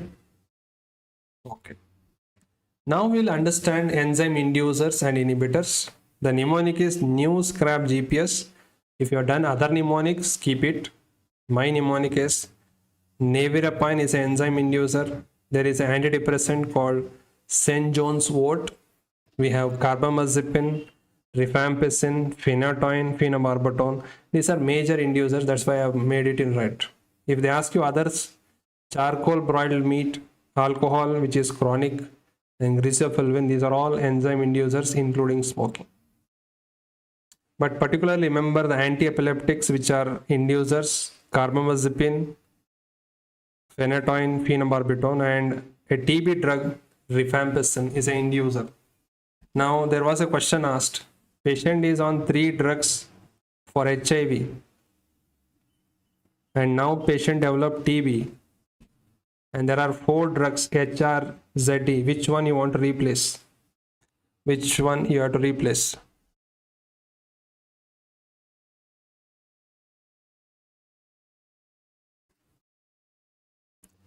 You see, there is no replacement for main nodes. These rapid revisions are, if you want to skip pharma and go, instead of that, you can do the revision and go.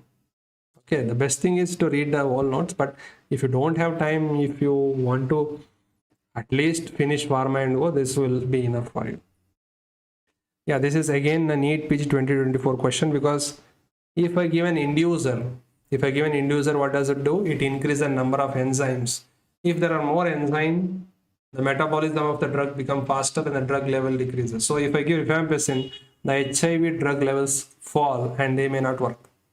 Similarly, they had asked previous rifampicin with OCPs. What happens? Rifampicin OCP, there will be contraceptive failure.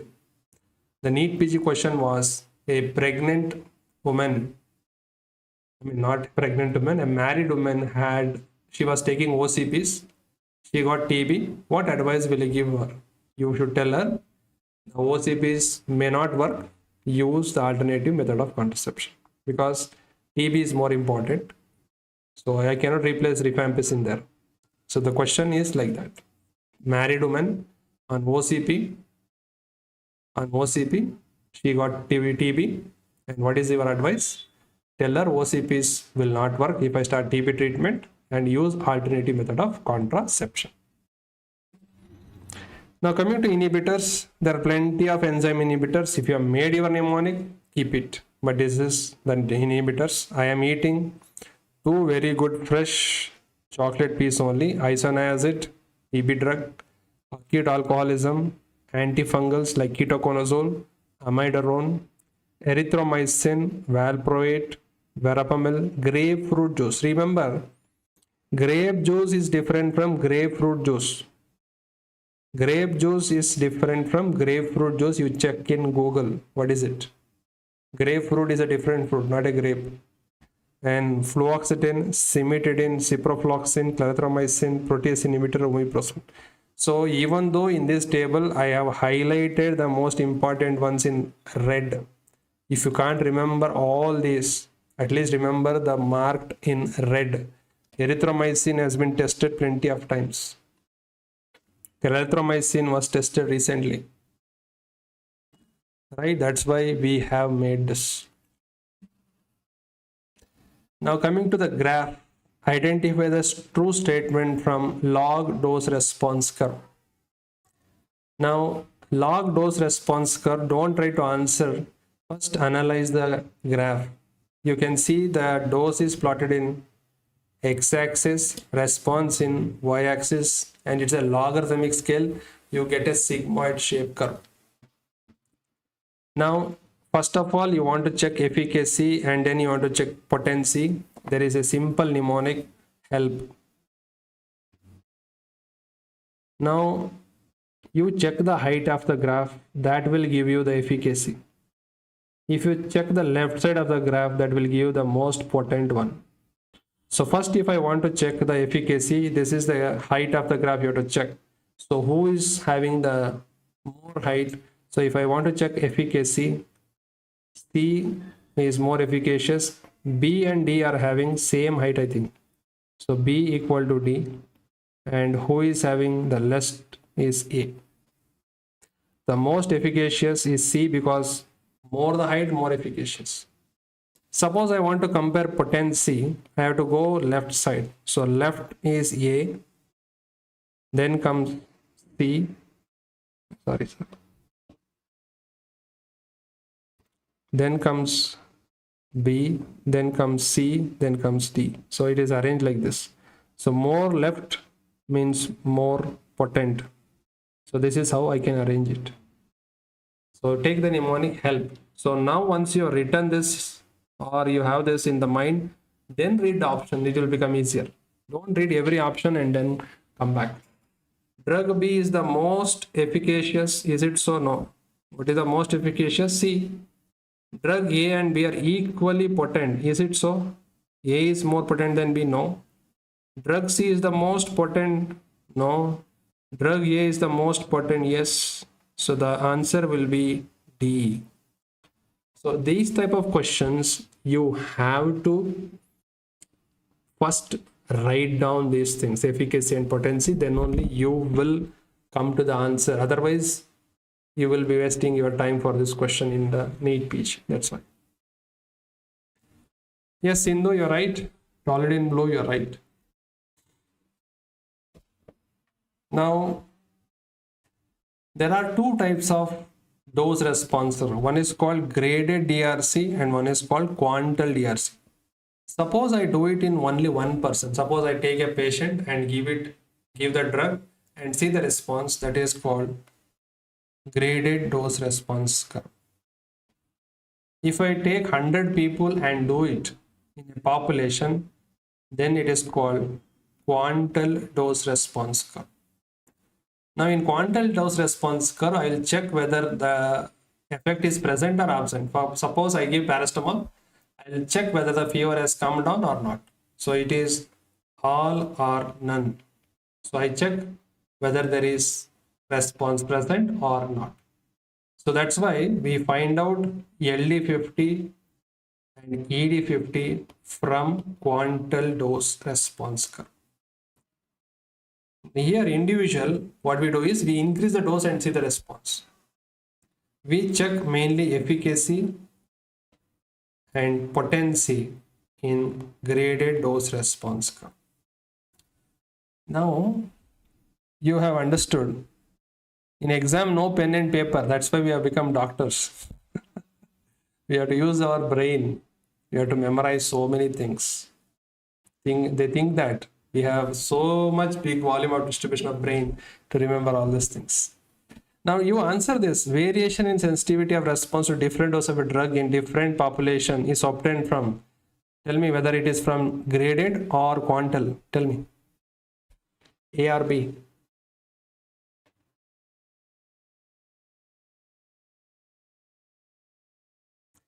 Now, if it is difficult, then you read the option and then check the graph. That is also possible. Okay, no problem.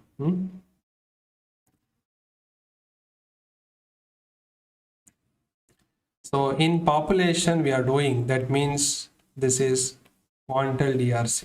B, correct already.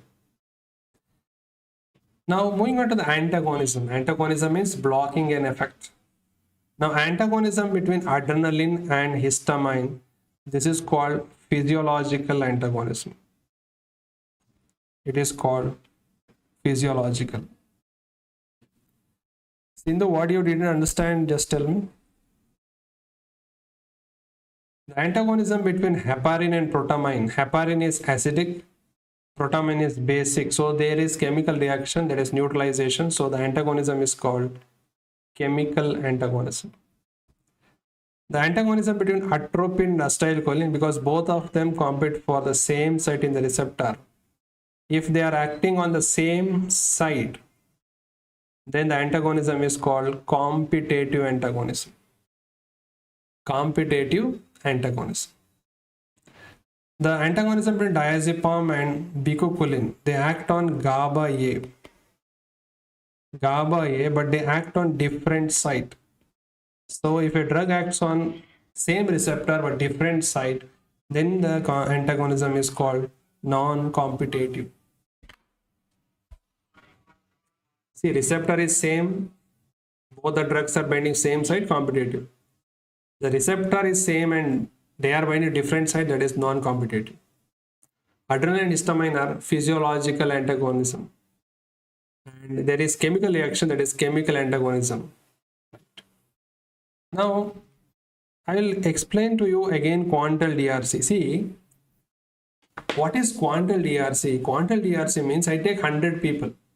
There is 100 people or 100 patient. What I do, I take all 100 patients, I give 500 mg of paracetamol. Do you think all the 500 will have decreased fever for 500? No. Some will have 1000 mg fever will decrease, for some 750, for some 650. So each individual responds at different doses. That is known in quantal DRC. But in graded DRC, I am taking only one person. I will give 500 mg, 1000 mg, 2000 mg. I won't be able to differentiate the population responses there. I'll see only the individual response. So if you want to see drug responding different in different people, you do quantal DRC. Otherwise, you want to check only in one person, then the DRC is called graded DRC. That's it. Now tell me, what is TD50? TD50 means dose required to cause toxicity in 50% of population. That means I should have taken 100 people.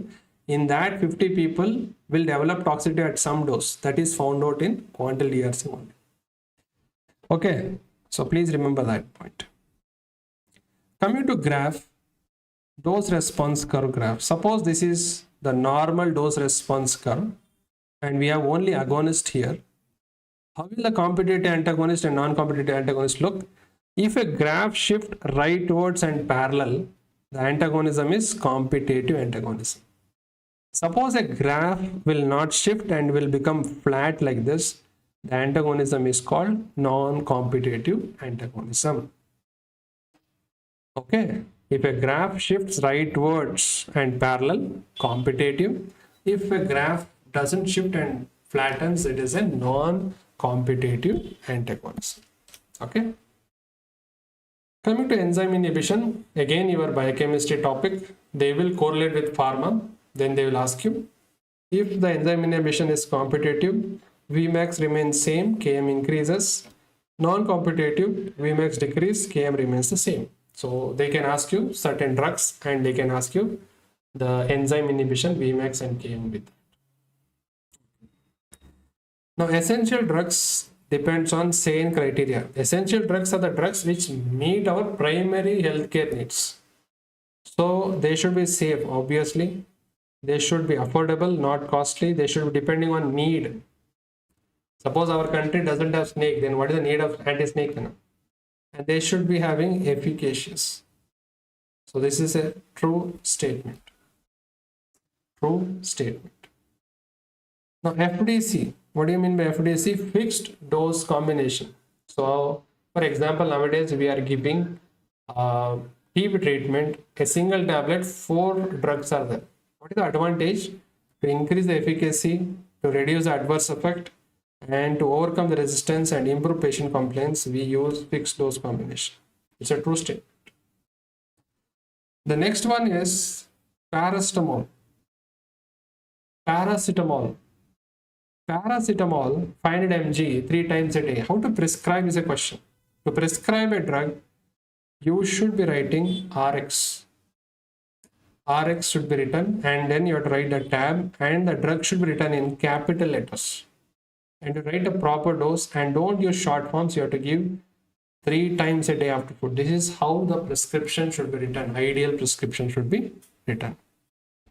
Ideal prescription should be written. And if you want a graph for agonist antagonist, see, this is the response 0. If the response is maximum, that is +1, max response -1. If the response is full, then it is an agonist. If the response is 0 to 1, then it is a partial agonist.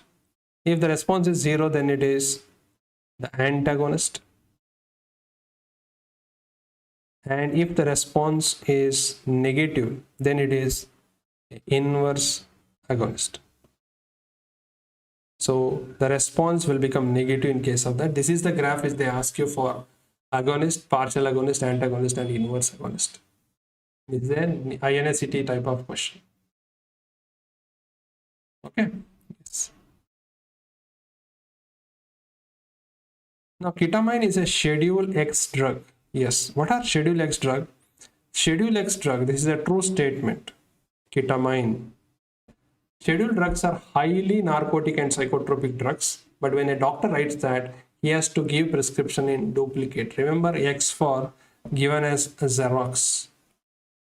Then what is Schedule H? Schedule H means drugs given with prescription only. Can I take a drug without prescription? Yes, they are called over-the-counter drugs.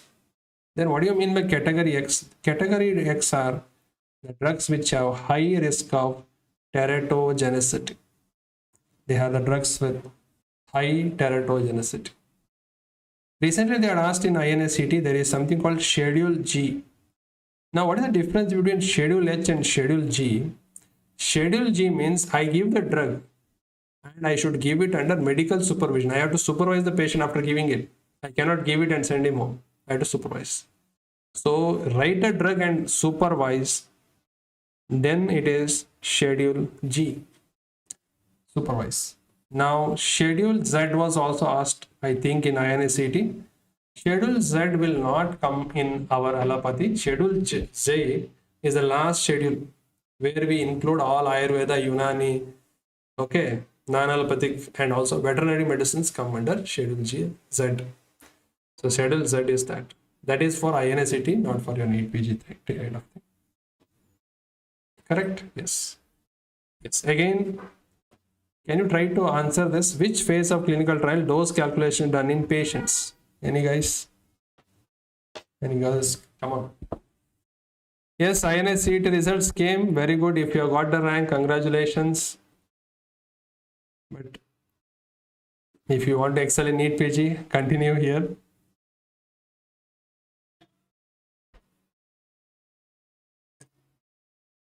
Yes. Come on, come on.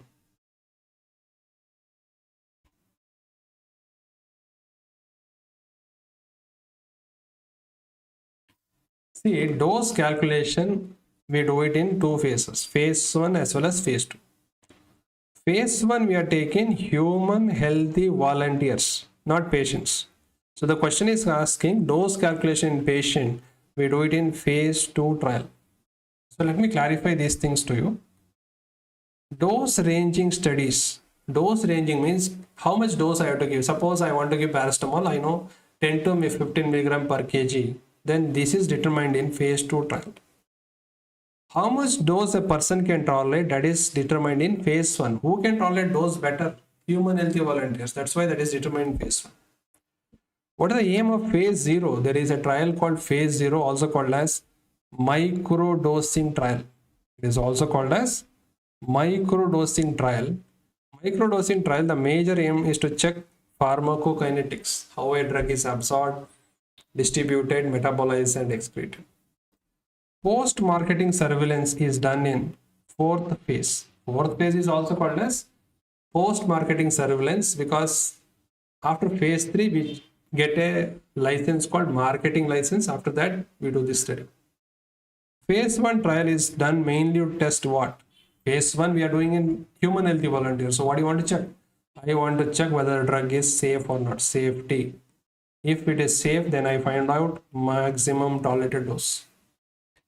I'll check the dose. Then I'll check pharmacokinetics. So the main aim of phase 1 trial is safety, then maximum tolerated dose and pharmacokinetics. Now the last is for you guys. Can you tell me maximum drive failure occurs in which phase? Maximum drug failure occurs in which phase?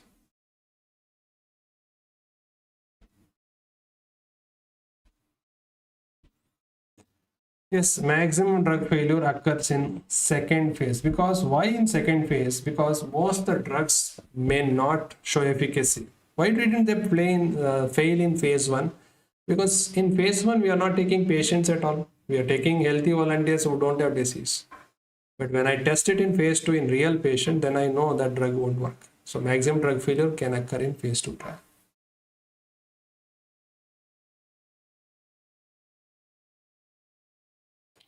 Now coming to this, I will be waiting for your answers. Try to answer these 3 points.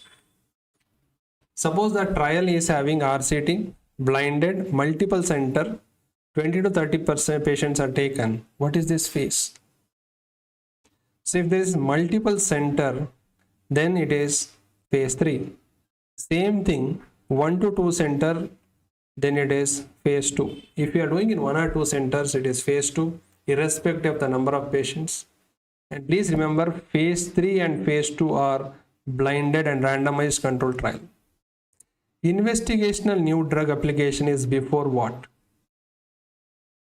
So what we do is, first we do investigational new drug, then we do phase 1, phase 2, phase 3, then we apply for new drug application, then the company will get marketing license, then they do phase 4, that is post marketing surveillance. So investigational new drug is before what phase? Before first phase, that is phase 1 clinical trial. So nowadays the more stress is on research, that's why the questions come from clinical trial. So even 23, 24, the questions have come again about clinical trial. You would have studied that in community medicine also, in pharma also. So just have a look. Any confusions you have in this, let me know. Now certain poisonings, they don't have an antidote. See, we made a list and we discussed the drug and poisoning antidotes. But in aspirin, there is no antidote. So what should I do in aspirin poisoning? In aspirin poisoning, aspirin is acidic drug. What should I do? I should make the urine alkaline. What is the advantage of making it alkaline? Acidic drug in alkaline medium will become water soluble and it will be easily excreted. How to make the urine alkaline? By using sodium bicarbonate. So one of the INICET question was, in aspirin poisoning, what drug will you give? I will give sodium bicarbonate. Amphetamine doesn't have antidote. It's a basic drug. So what will you do with urine? Urine should be acidified. How do you acidify the urine? I give ammonium chloride. Ammonium chloride, or I can give vitamin C, that is called ascorbic acid. Ascorbic acid. Along with that, you have to give diuretics so that they are thrown faster. So any poisoning, please remember this, find out the antidote. If they don't have antidote, what should I do? What should I do? Make the changes in the urine. Still I can't do anything, do dialysis. So for these, I can also do dialysis. For aspirin, I can do dialysis, but amphetamine, I cannot do dialysis. Right. So I will ask you another question. What will you do for barbiturate poisoning? How do you manage this? Sir, can you tell me some barbiturates, phenobarbital, thiopentone? How do you manage? Do they have an antidote? Yes, tell me the answer.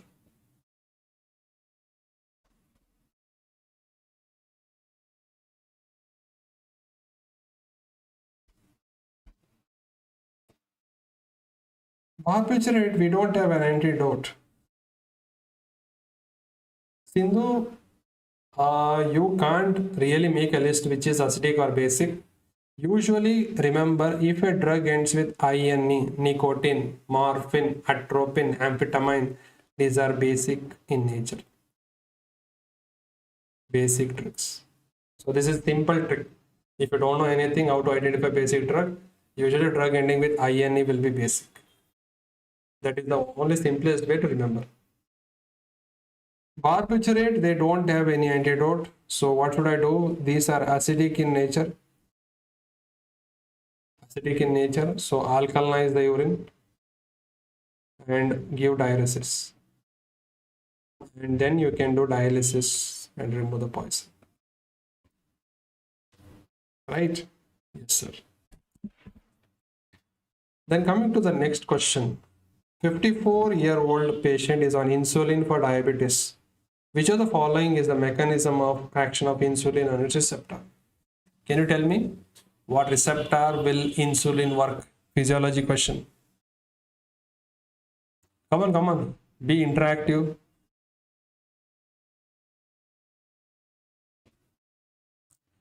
Insulin will act on tyrosine kinase receptor. So let us discuss what are the examples of these receptors. Ion channel are the fastest acting receptor. What are the examples for this receptor? GABA A, then nicotinic, 5-HT3, then glutamate. Glutamate, there are two important subtypes, NMDA, AMPA. These are all ion channel receptors. Nuclear receptor, you have corticosteroids, that is mineralocorticoid and glucocorticoid. Then we have sex steroids, the progesterone, estrogen, testosterone. Then the hormone called thyroid hormone, this has been tested, thyroid hormone. Then the vitamins A and D, and there is PPAR. These are nuclear receptors. Tyrosine kinase is insulin or any growth factors, GF, insulin-like growth factor 1, or any growth factors for cancer, epidermal growth factor, vascular endothelial growth factor, they are tyrosine kinase. JAK-STAT is growth hormone, prolactin, your interleukins, all of them act through JAK-STAT. So this is the list. It's a physiology question. What are the second messengers? We have cyclic AMP, cyclic GMP, IP3, DAG, nitric oxide, and calcium. These are second messengers in a cell. Right. So this is the receptor and we got the answer. And what about GPCR, sir? Sir, if you remember these four remaining are GPCR. That's the best way to remember for your exam. If you know specifically, yes, you remember it. But if you want to have a rough idea, you remember the other receptor remaining is GPCR. That's it. So until now, we are done with three important topics. GAT started with a simple topic. Then I went to ANS Pharma, big topic, General Pharma. Then let us introduce Renal Pharma first. So in Renal Pharma, you need to understand the diuretics and antidiuretics. How will we understand how the questions are asked? Let me explain. We'll take up a MCQ. Why is there so many options? We are not writing exam. We are learning to find out the answer and revise things. A 30-year-old female presented with raised intracranial pressure. What's the diuretic of choice? Raised intracranial pressure. The diuretic of choice is mannitol. What is mannitol, sir? It's an osmotic diuretic, sir. Osmotic diuretic. Sir, where is the site of action? Osmotic diuretic can act on tissue like in the brain. So they are used in raised intracranial pressure. They are used in acute congestive glaucoma. Second, they act on kidney. Where do they act on kidney? They mainly act on PCT and loop of Henle, LH. Now let us understand other places. Acetazolamide. What is the mechanism, sir? It inhibits carbonic anhydrase. What is the site of action? Proximal convertible. Furosemide, torsemide, bumetanide, ethacronic acid. They are all loop diuretics. What do they inhibit? Sodium, potassium, 2-chloride, co-transporter. What is the site of action? Loop of Henle. But what is the specific site? Thick ascending loop of Henle. Thiazides inhibit sodium chloride symport. What is the site of action? Early part of DCT. Early part of DCT. Spirolactone, it's a potassium sparing diuretic. Amiloride, same potassium sparing in a diuretic. So it's a mineralocorticoid receptor antagonist. mineralocorticoid receptor antagonist, also called as aldosterone receptor antagonist. Amyloid inhibits ENaC, epithelial sodium channel. Both D and E are potassium sparing. What is the site of action? Collecting duct. What did we learn from this MCQ? We learned the mechanism. We learned the actions. Not action. We learned the site of action. Mechanism of action and site of action. What are the most efficacious diuretics? Furosemide, loop diuretics and mannitol are most efficacious. Which is a medium efficacy diuretic? Thiazides. What is the mild diuretic? The mild diuretic is acetazolamide. Which is the weakest diuretic? The weakest diuretic are spironolactone and amyloid. I hope you are clear with this efficacy wise. Now moving on to the next one. Now you know the diuretic, but the exam will be based on the application part. So here we have a case, acute congestive glaucoma. Which diuretic is preferred? Mannitol is the drug of choice. If it is not there, you can give acetazolamide. Patient had left ventricular failure and pulmonary edema. Which is the diuretic of choice? The loop diuretic, particularly furosemide, Lasix. We can use acute mountain sickness or high altitude sickness. What is the drug of choice and prophylaxis? Acetazolamide. Acetazolamide. See, these last three questions are very, very important. Try to answer. Suppose a patient has hypertension and he has renal failure or CHF. Which diuretic will you prefer? Loop or thiazide? We will go with loop diuretic, furosemide. Suppose any patient has hypertension with some comorbidities, then give furosemide, loop diuretics. Hypertension, patient is having hypertension, no comorbidity. So what is the diuretic I start? Thiazides. I can give thiazides. You may ask a question, sir, will thiazide work in renal failure? Thiazides usually will not work in renal failure.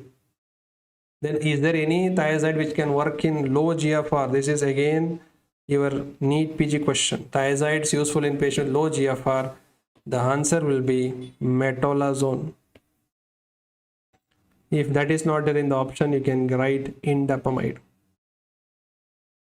So if a patient is having CKD, thiazides won't work. But there are two thiazides, metolazone and indapamide, which can work. So please go through this table, very, very important.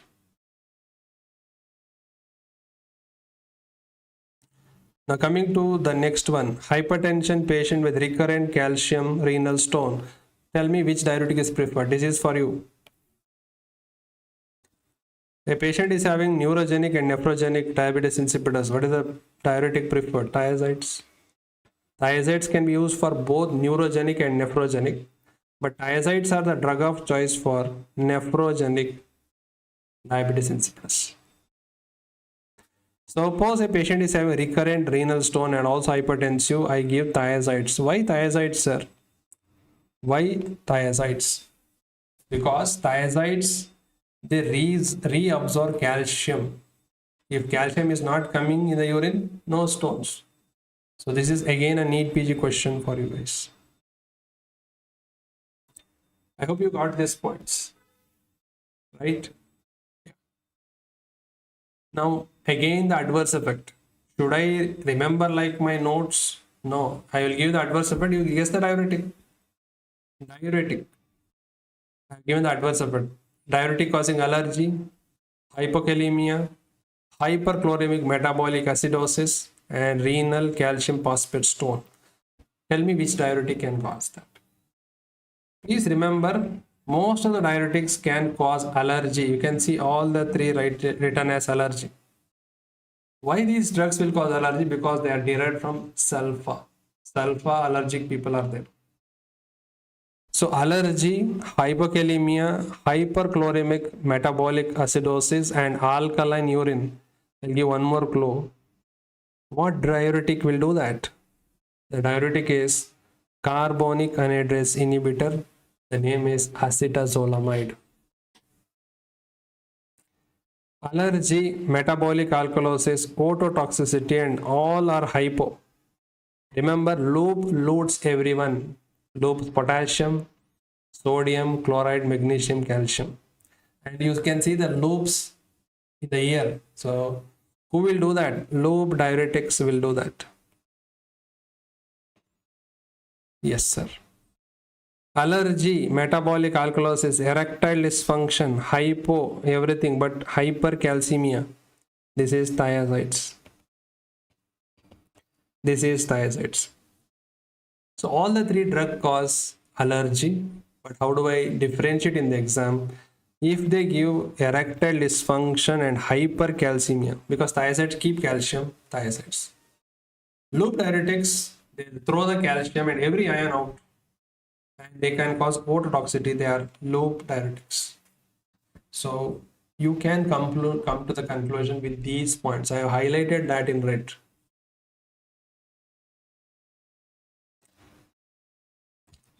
Okay. Yes. So this is one. How do you differentiate loop and thiazide?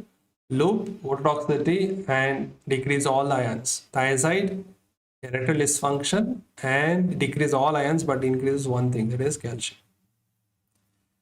Increases glucose, uric acid, lipids. It is mainly by thiazides more than loop diuretics. It is mainly by thiazide more than loop diuretics. Hyperkalemia and metabolic acidosis.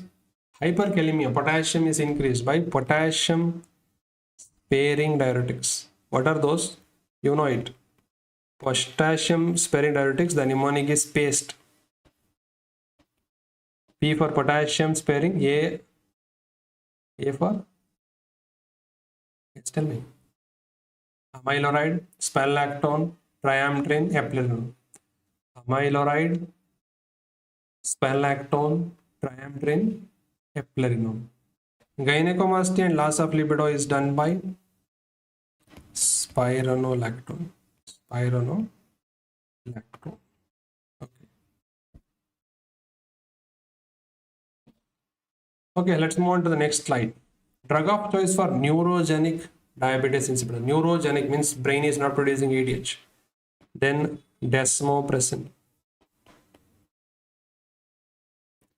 Drug of choice for nephrogenic. ADH is there, but ADH is not able to work. Then thiazides. Lithium-induced diabetes insipidus. This is for you. Drug of choice for SIADH. The name is called tolvaptan. Tolvaptan is a V2 receptor antagonist. Tolvaptan is a V2 receptor antagonist. Tolvaptan. Tolvaptan is also used for autosomal dominant polycystic kidney disease. Why it is being used? It has shown to reduce the cyst size. Tolvaptan. What is the drug of choice for lithium-induced diabetes insipidus? The name is amyloride. Amyloride. Okay. Yes, very good, very good. Why not conivaptan? See, conivaptan is also being used, but the best drug will be tolvaptan because it is specific for B2 receptor. But conivaptan act on V1 as well as V2. So we want a drug which is more specific. Now tell me, if a drug is more specific to the receptor, what is the advantage? Less adverse effect. That's why. Okay. Okay, I think we already completed 2 hours. So in these 2 hours, I just want to take your feedback. Speed is fine, your understanding. Are we covering most important points? I want your feedback. Without that, there is no point in continuing like this. Yes.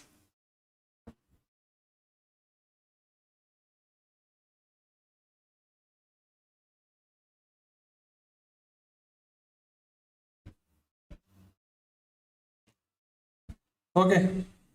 Now coming to V1 selective drug used for esophageal varices. V1 selective drug is called terlipressin. Terlipressin is a V1 selective drug. What are the other drugs for esophageal varices? The drug name is octreotide. The name is octreotide. Is there any V2 selective drug which is used in oxygenesis, bedwetting, von Willebrand disease, and hemophilia A? Yes, the name of the drug is desmopressin. So we can use desmopressin. It's a V2 selective drug. We can use it in oxygenesis, bedwetting, von Willebrand disease, and hemophilia. Yeah, thank you, Sindhu, for that. Yes, okay. Toludin, okay. Yes, so we are done with renal pharma with that. The most important points we have covered. Now, before I wind up this, most of the students ask me the questions, what's the drug of choice for edemas here? Edema, if it is cerebral edema, we know the drug of choice is mannitol. If any LVF or pulmonary edema, the diuretic of choice is loop diuretic furosemide. The drug of choice for cirrhotic edema, tell me, what is the drug of choice for the cirrhotic edema cases? Yes, Rutal Shah, very good, thank you. Cirrhotic edema, the aldosterone levels are very high. Tell me, what should I use? It is spironolactone. Even this is asked recently. Patient having cirrhotic edema, what is the diuretic of choice? LVF, pulmonary edema, furosemide. Even nephrotic syndrome, we use furosemide. Cerebral edema, mannitol. Okay. Yes. Let us move on to the next topic, cardiovascular pharma. Cardiovascular pharma. So what are we finished till now? GIT, ANS, general, and then renal pharma, CVS. No. Hypovolemia causes edema. Inhaled nitric oxide. Nowadays, we give inhaled nitric oxide to manage pulmonary hypertension. In which patient? In a newborn. Suppose a newborn has pulmonary hypertension, we can give this inhaled nitric oxide. Now tell me, nitrates are not useful in which colic? Nitrates can be used in esophageal spasm, biliary colic, but they are not useful in renal colic. That means they don't decrease the pain of renal colic. Morphine should not be used in which colic? I told you repeatedly, biliary colic. Now, nitrates, we know that they are mainly used for angina. What is the mechanism they have asked? They release nitric oxide. Nitric oxide stimulate guanylyl cyclase, and guanylyl cyclase will convert GTP into cyclic GMP. So the mechanism of nitrate is to increase cyclic GMP, which is second messenger. Okay, we are clear with this. Now, moving on to the next question, guess the drugs.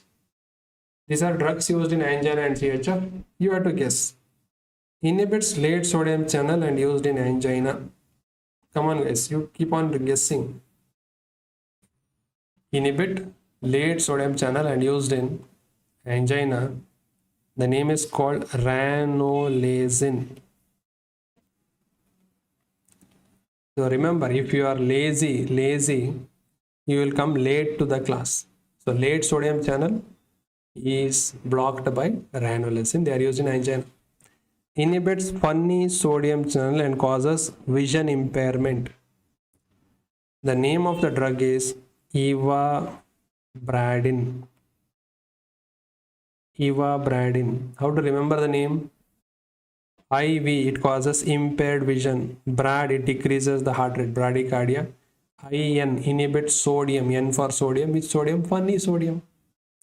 It is also used in angina and CHF patients. Inhibits partial fatty oxidation. The name is called, triglycerides. Yes, it sounds like trimetazidine. Trimetazidine. Opens potassium channel and used in angina. Yes, The name is Nicorandil. The name is Nicorandil. So it will open the heart. दिल को खोल देता है. Opens potassium channel. Calcium sensitizer used in acute CHF. Levosimendan. The name is called Levosi. I will write in one line only, otherwise you will confuse that two drugs. Levosimendan. So these are the drugs which they keep on testing you. That's why we have made a list here. Okay. Ranolazine, ibabridin, trimetazidine, nicorandil, and levosimendan. Okay. Yeah, coming to the next question. Child was having PSVT, paroxysmal supraventricular tachycardia. Hemodynamically, it is stable. What is the next line of management? You should answer this. See, arrhythmia and management are frequently asked because as an MBBS student, it's a life-saving procedure you should be knowing. So, any arrhythmia, please keep these things in your mind. If you encounter arrhythmia patients, the question you have to ask is whether the patient is stable or not. Stable or patient is unstable hemodynamically. How do I know? Check the BP, check the pulse. If BP and pulse are low, then unstable. So if the patient is unstable, you have to give the shock and then give the drugs.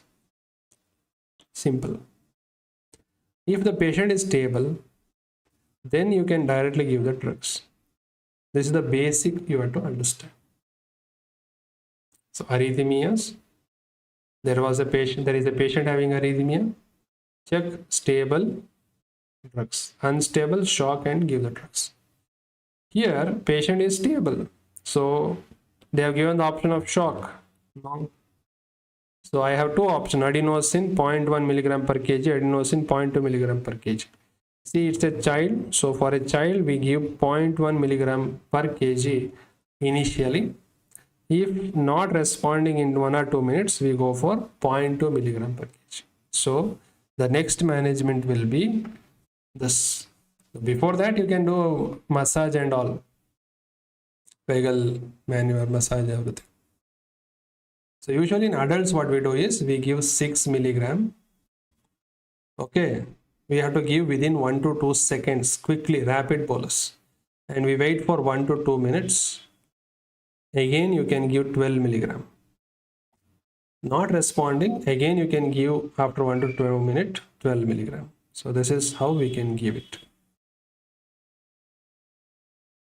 Okay, this is how we can give it.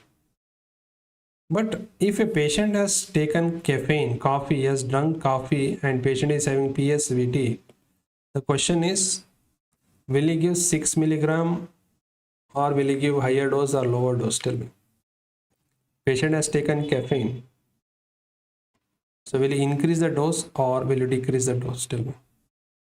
Yes, very good. Tolerantly. After that, you have to do saline flush. As soon as you give the bolus, you have to give the saline flush. My question now is, patient has taken coffee, PSVT. So will he give 6 milligram? Will he increase it or decrease the dose here? Yes, very good. I have to give higher dose. Why, sir? Because caffeine and methylxanthine, theophylline, they are adenosine antagonist. So they decrease the action of adenosine. So I have to give higher dose. Very good, Tolerant. Suppose patient is taking dipyridamole, an antiplatelet drug, and he is having PSVT. Then what would I do? I have to decrease the dose because dipyridamole increase the action of adenosine. So these are all the things. If they have asked that topic, I should be knowing in and around about this topic. So arrhythmia, this is how the questions are recently being framed. Now let us understand the drug of choices for this. How do you manage or treatment? PSVT, SVT, the drug of choice will be adenosine. Now the next thing you have to observe is, suppose in the question they are given PSVT, SVT, then patient is having asthma, then Adenosine cannot be given because adenosine is a bronchoconstrictor. That time what I gave is verapamil or diltiazem. V bar D. My initials Bharat Kumar V D. V D. V for verapamil and D for diltiazem. Atrial fibrillation flutter. What is the drug you give for rate control? I give beta blocker for rate control, or I can give CCBs for rate control. Sir, what about digoxin? Suppose patient is having atrial fibrillation or flutter and patient is having heart failure, then I can give digoxin for rate control. Otherwise, digoxin is not used in emergencies. So atrial fibrillation flutter for rate control, I use beta blocker or CCBs. Suppose the same patient having the problem asthma, then I cannot give beta blocker. I don't want to take the risk. Then I use V bar D CCBs. Bradycardia heart block, what is the drug we use commonly is atropine. Even if for atropine, if they are not responding severe bradycardia, then we go for adrenaline. Otherwise, atropine will suffice. Coming on to ventricular tachycardia. Ventricular tachycardia, the best drug is amiodarone. If amiodarone is not there in the option, I can go for lignocaine. Ventricular fibrillation and pulseless VT. See, the name itself is telling you no pulse. Fibrillation means unstable. So I have to give shock. And then if not responding, I go for drugs. And what drugs? Same. Amiodarone or lignocaine. Suppose a patient has attack of torsades of Pontis, long QT syndrome. The drug of choice is magnesium sulfate. Suppose somebody is having from birth congenital long QT syndrome, I give beta blocker.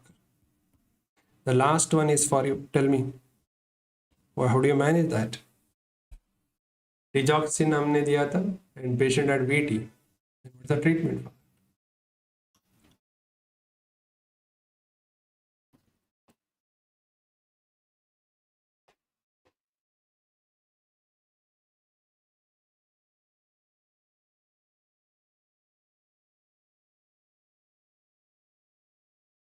Yes, come on.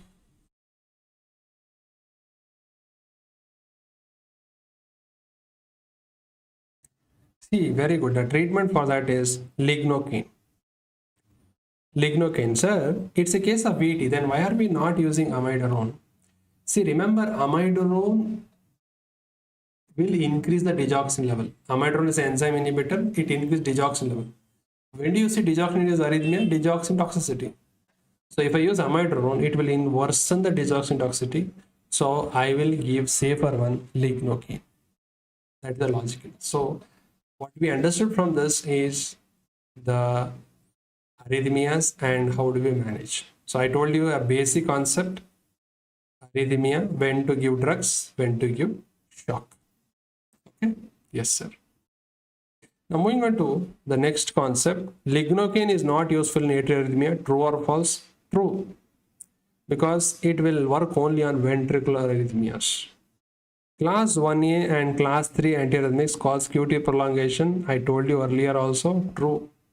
Why true? Because these also block potassium channels in the heart, and that is going to cause QT prolongation.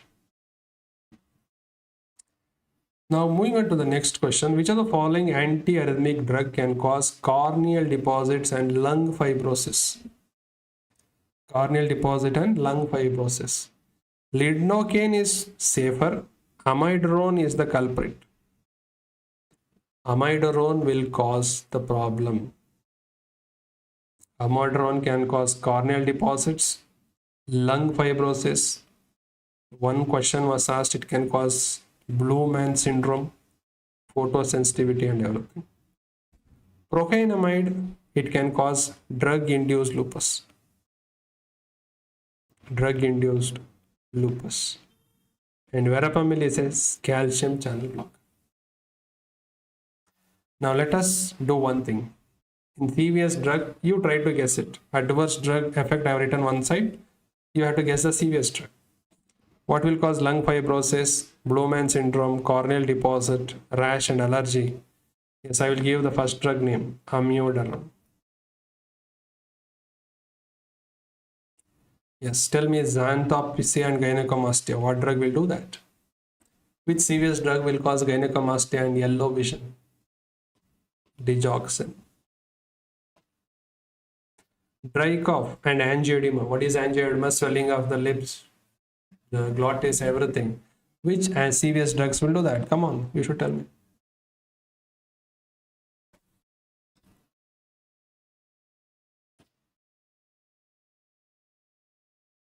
So hyperkalemia, hypotension, teratogenic. Which group of drugs will do that? Which should not be given in pregnant also. Yes, AC inhibitor, the prill drugs. Prills. So they are tested. Are they safe in pregnancy? No. They increase potassium. They can cause angioedema. Image-based question was asked. So I am asking the CVS drug AC inhibitor. Now let me take one more MCQ. Which of the following statement is false regarding drugs used in CHF? Amrinone or any known, milrinone, inamrinone is a phosphodiesterase 3 inhibitor used in acute CHF. It's a true statement. Prill, esinapril prolongs longevity in chronic CHF patients. True. Bisoprolol is started with standard dose in chronic CHF. False. See, beta blockers are used in chronic CHF, but when you use it, you should start with very low dose, because they are beta blockers. They can decrease the force of contraction, worsen the CHF. Nesiritide is a BNP analog given parenteral. Yes, true. It's a brain natriuretic peptide which is given in acute CHF. So what is the purpose of this MCQ? The purpose of this MCQ is to understand which drugs can decrease the mortality in chronic CHF. And what beta blockers are used in chronic CHF? Let us understand that. There are certain drugs which arrest or reverse the disease progression and prolong the survival, particularly in heart failure with reduced ejection fraction. Okay, reduced ejection fraction. So these are sub drugs which can stop the disease progression. What are those? The mnemonic is sub. S for spirolactone. You can add eplerenone also. This is the only diuretic helpful in chronic CHF. Recently, the SGLT2 inhibitors are tested plenty of times. This should not be forgotten. They are helpful in chronic CHF patients. They end with gliflozin. Then we have AC inhibitors, prills, ARBs, sartan, and ARNI. What is ARNI? ARB with neprilysin inhibitor. Example is valsartan plus sacubitril. So this is a second. B for beta blockers, 3 beta blockers, carvedilol, metoprolol, bisoprolol.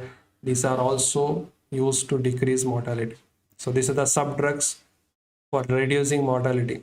Let me repeat. S for spirolactone, SGLT2 inhibitors, AC inhibitor, ARB, ARNI, beta blockers. But in Africo-American populations, the combination of isosorbate dinitrate plus hydralazine, this combination has shown to decrease mortality, not in our population, that is in Africo-Americans. Now suppose some people are not able to tolerate beta blockers, then in chronic CHF we can also use ivabradine, because ivabradine decreases heart rate. But the major drugs which decrease mortality in chronic CHF are sub drugs, and what is tested again and again is SGLT2 inhibitors. Please remember that. Okay. Now coming to digoxin. Digoxin is outdated drug, but not outdated for your exams. Patient on digoxin present with pulse rate of 50 and third degree EV block.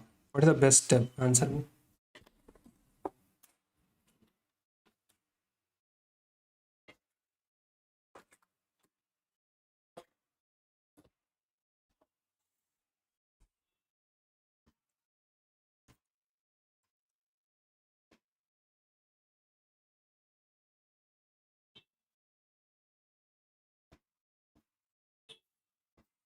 Yes, so we are suspecting digoxin toxicity because there is third degree AV block and pulse rate is reduced, so the treatment will be DG5 or DG5. Suppose patient has digoxin induced SVT, then the treatment would be beta blocker. If the patient has VT, then the treatment would have been lidocaine. So since it's a toxicity, I have to use DG bind or DG fab. Next is digoxin mechanism of action in heart failure. What does it inhibit? I told you already. It inhibits sodium potassium ATPase. Mechanism of action in atrial fibrillation flutter is it has AV blocking property. What is the digoxin half-life? It's around 40 hours. Digoxin has a half-life of 40 hours. Tell me how much time is required to achieve steady state? Calculate and tell me. I'll be waiting for your answers.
Yes, so sorry, I was taking a break.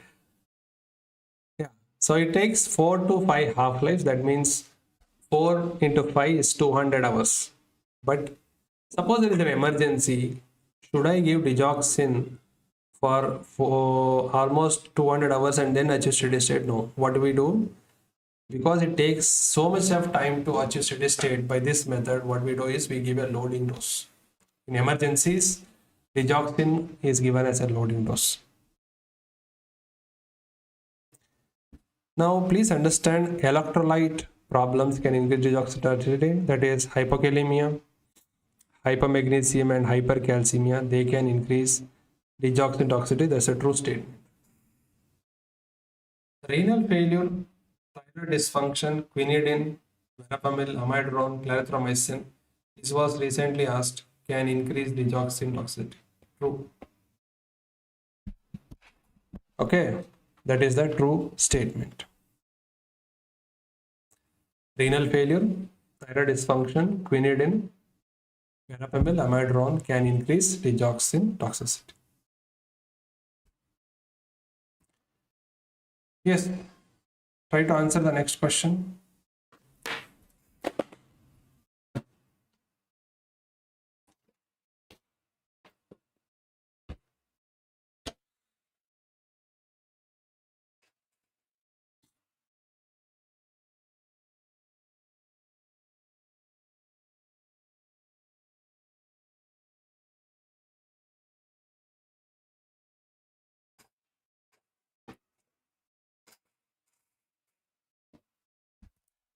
So 55-year-old businessman was on antihypertensive therapy. He forgot to take drugs for 2 days. Now he present with headache, dizziness and high BP.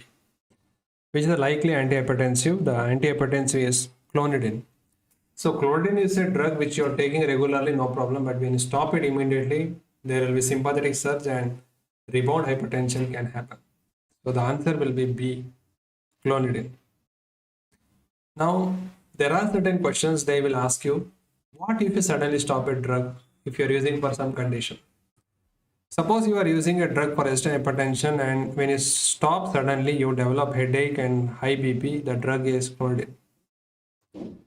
Let me take a second scenario. You are using a drug for autoimmune disorder. What is the commonly used drug for autoimmune disorder? Steroid. Now, if you stop steroid immediately, what happens? The sodium will come down, potassium will go up, BP will come down, low glucose. What is the drug you suspect? Steroids. That's why when you stop steroid, you have to taper it gradually. Suppose you use a drug for anxiety, you are using benzodiazepines and suddenly stop, the anxiety worsens. Fourth, you are using drugs for epilepsy and suddenly patient stops, seizures will shoot up. Fifth, you are using drug for hypertension plus migraine and suddenly the BP shoots up when you stop the drug. And the drug suspected is propranolol. So what I am telling you here is there are certain drugs you are using chronically and you suddenly stop, they can cause problems.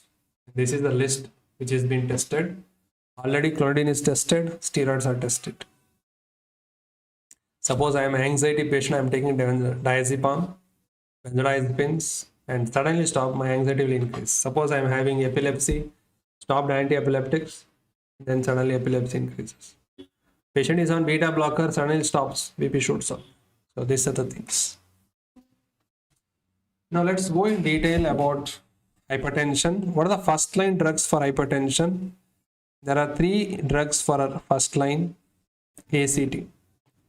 A for AC inhibitor, ARBs, C for calcium channel blockers, and D for thiazide. So you can start any of these 3. Suppose patient has resistant hypertension, the first drug of choice is spironolactone. If it is not there, you can give clonidine or you can start alpha blocker or beta blocker depending on the problem, but you have to give spironolactone. Now the third is patient is having hypertension and BPH. What is the preferred antihypertensive? It is prazosin because prazosin can take care of BPH as well as hypertension. A patient is having anxiety and migraine. Which antihypertensive is preferred? Propranolol because it will take care of anxiety and migraine and BP. Now the last one is for you. Toluidine tamsulosin will not treat BP, hypertension.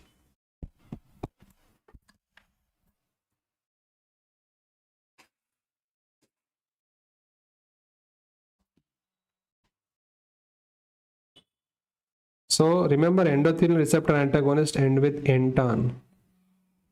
The name is aprocitentan. So this is a new drug used for resistant hypertension, aprocitentan. This can be your future exam questions.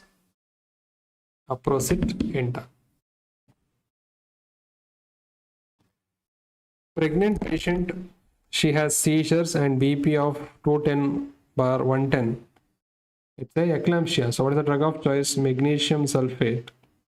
To bring down the BP, you can add labetalol.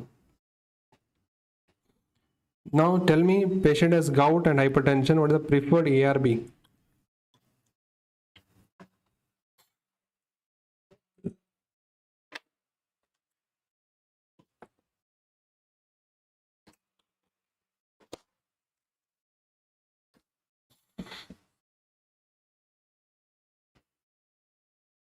Losartan, because losartan lowers uric acid. Losartan also, it blocks thromboxane A2. Thromboxane A2. Patient has gout and hypertension. Which antihypertensive is avoided is thiazides, because thiazides increase uric acid. Patient is already having gout. Tell me the ARB which is long acting and BPR gamma agonist. The name is called telmisartan. In pharma, if they ask you longest acting drug, most of the names start with T. Telmisartan, tiotropium, tadalafil. But one exception for T is tropicamide. Tropicamide is the shortest acting mydriatic.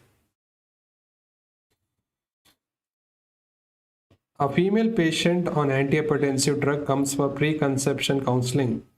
Which of the following drug will you advise to stop? Tell me. So which is teratogenic? Which one you want to stop? AC inhibitor should not be used. Methyl dopa is safe. Beta blockers relatively safe. CCBs are safe. So in your exam, it's very, very important. Pregnant women coming to the hospital and drugs being given, you should be careful. Now, what are the drugs safe in pregnant women for hypertension? Labetalol is the drug of choice. Then methyl dopa, nifedipine sustained release, clonidine, hydralazine, prazosin. But remember the first three drugs which are safer. Which are highly teratogenic? AC inhibitor, AR base, they are teratogenic. So avoid them.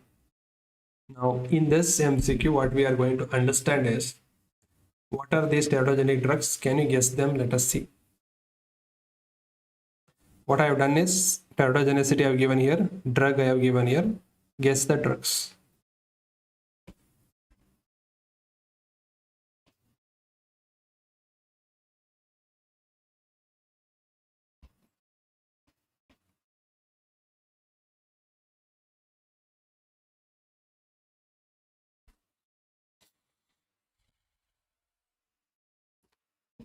So phocomelia or cilium deformity, it is thalidomide, you know it from second year.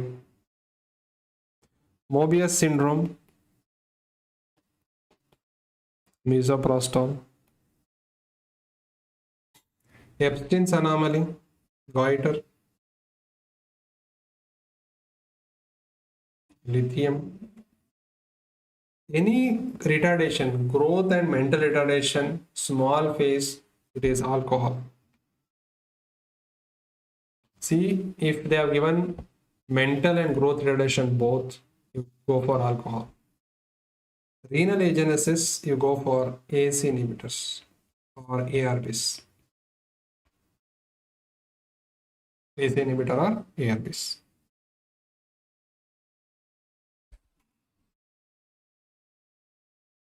The neural tube defect, which is tested recently, valproate. Cleft lip, palate, heart defect, microcephaly, small fingers, phenytoin. Now, if they give depressed nose and defect, skeletal abnormality, depressed nose is a clue for warfarin. There will be nasal hypoplasia. Cutis aplasia congenita, class calf defect. Guess that. Guess that. It is carbimazole, methimazole. If they are given in first trimester. Premature closure of patent ductus arteriosus if we give indomethacin. NSAIDs if you are giving, there is the risk. Indomethacin.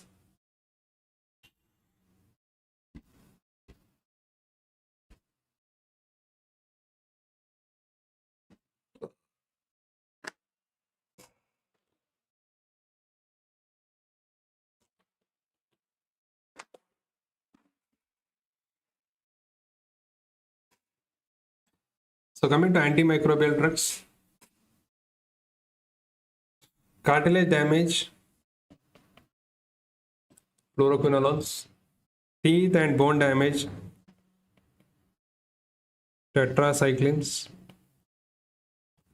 ototoxicity and nephrotoxicity, aminoglycosides.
Okay, so that's it from today's session, and we'll continue tomorrow. I think by 10:30, 11 o'clock, I'll send a link.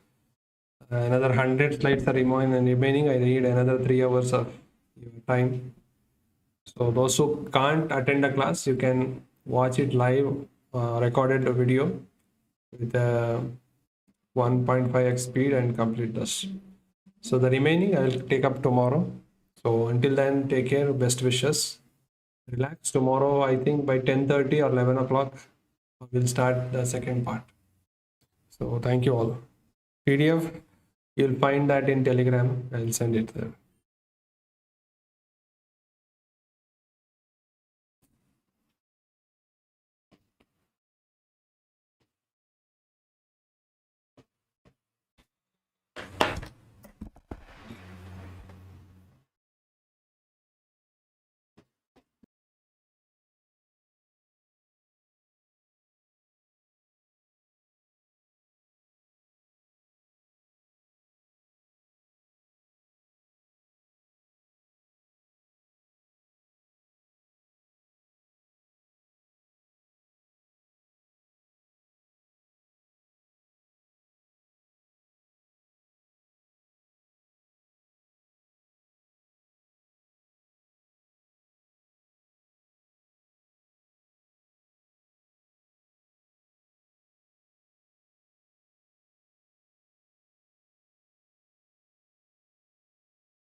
Okay.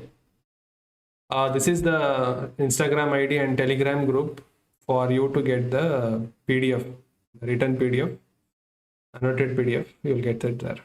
So I thought I will complete today only, but I want you to take break, understand, digest these things, and reproduce it. So any doubt, please ask me.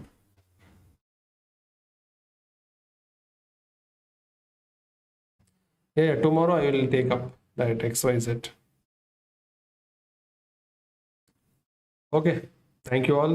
We'll meet up tomorrow. And those who are watching it afterwards, you can watch it at 1.5x speed, no problem. Okay, thank you.